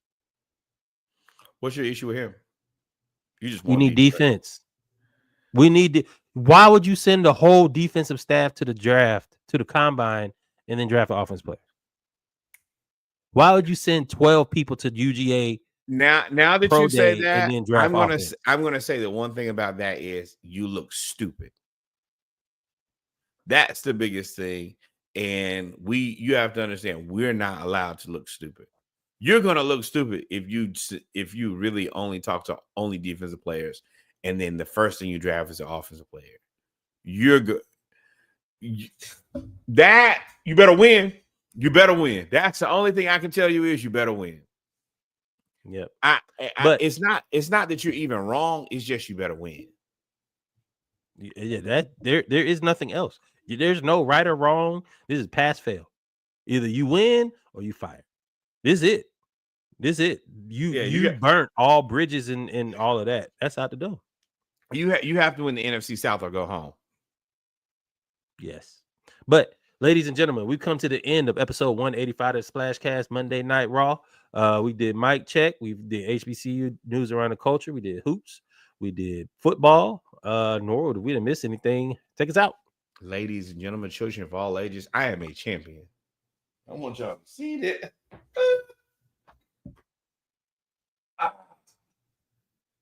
Oh, man. Florida Gators. We are basketball champions. It feels good. I hate to have had to sacrifice what potentially could have been my Atlanta Braves. Atlanta Falcons, y'all be safe. Atlanta Hawks, y'all be safe. Florida Gators football team, boy. Oh, the pressure is on Billy Napier so much now. Oh, my goodness. If you don't win now, it's it for you. This is a win. This is a win in school, and they just made all that money up. Hopeful. Sounds like hopeful. They about to read it. They won't fire him now. Whenever y'all stadium is done, they'll fire him. Because y'all about to play in a new stadium for a year. They're not gonna bring in a new coach to play in the interim. They're gonna bring in a new coach. They're gonna have a new whole everything. So you got one more year. That was your sacrifice. But it's cool. You got a championship. Right.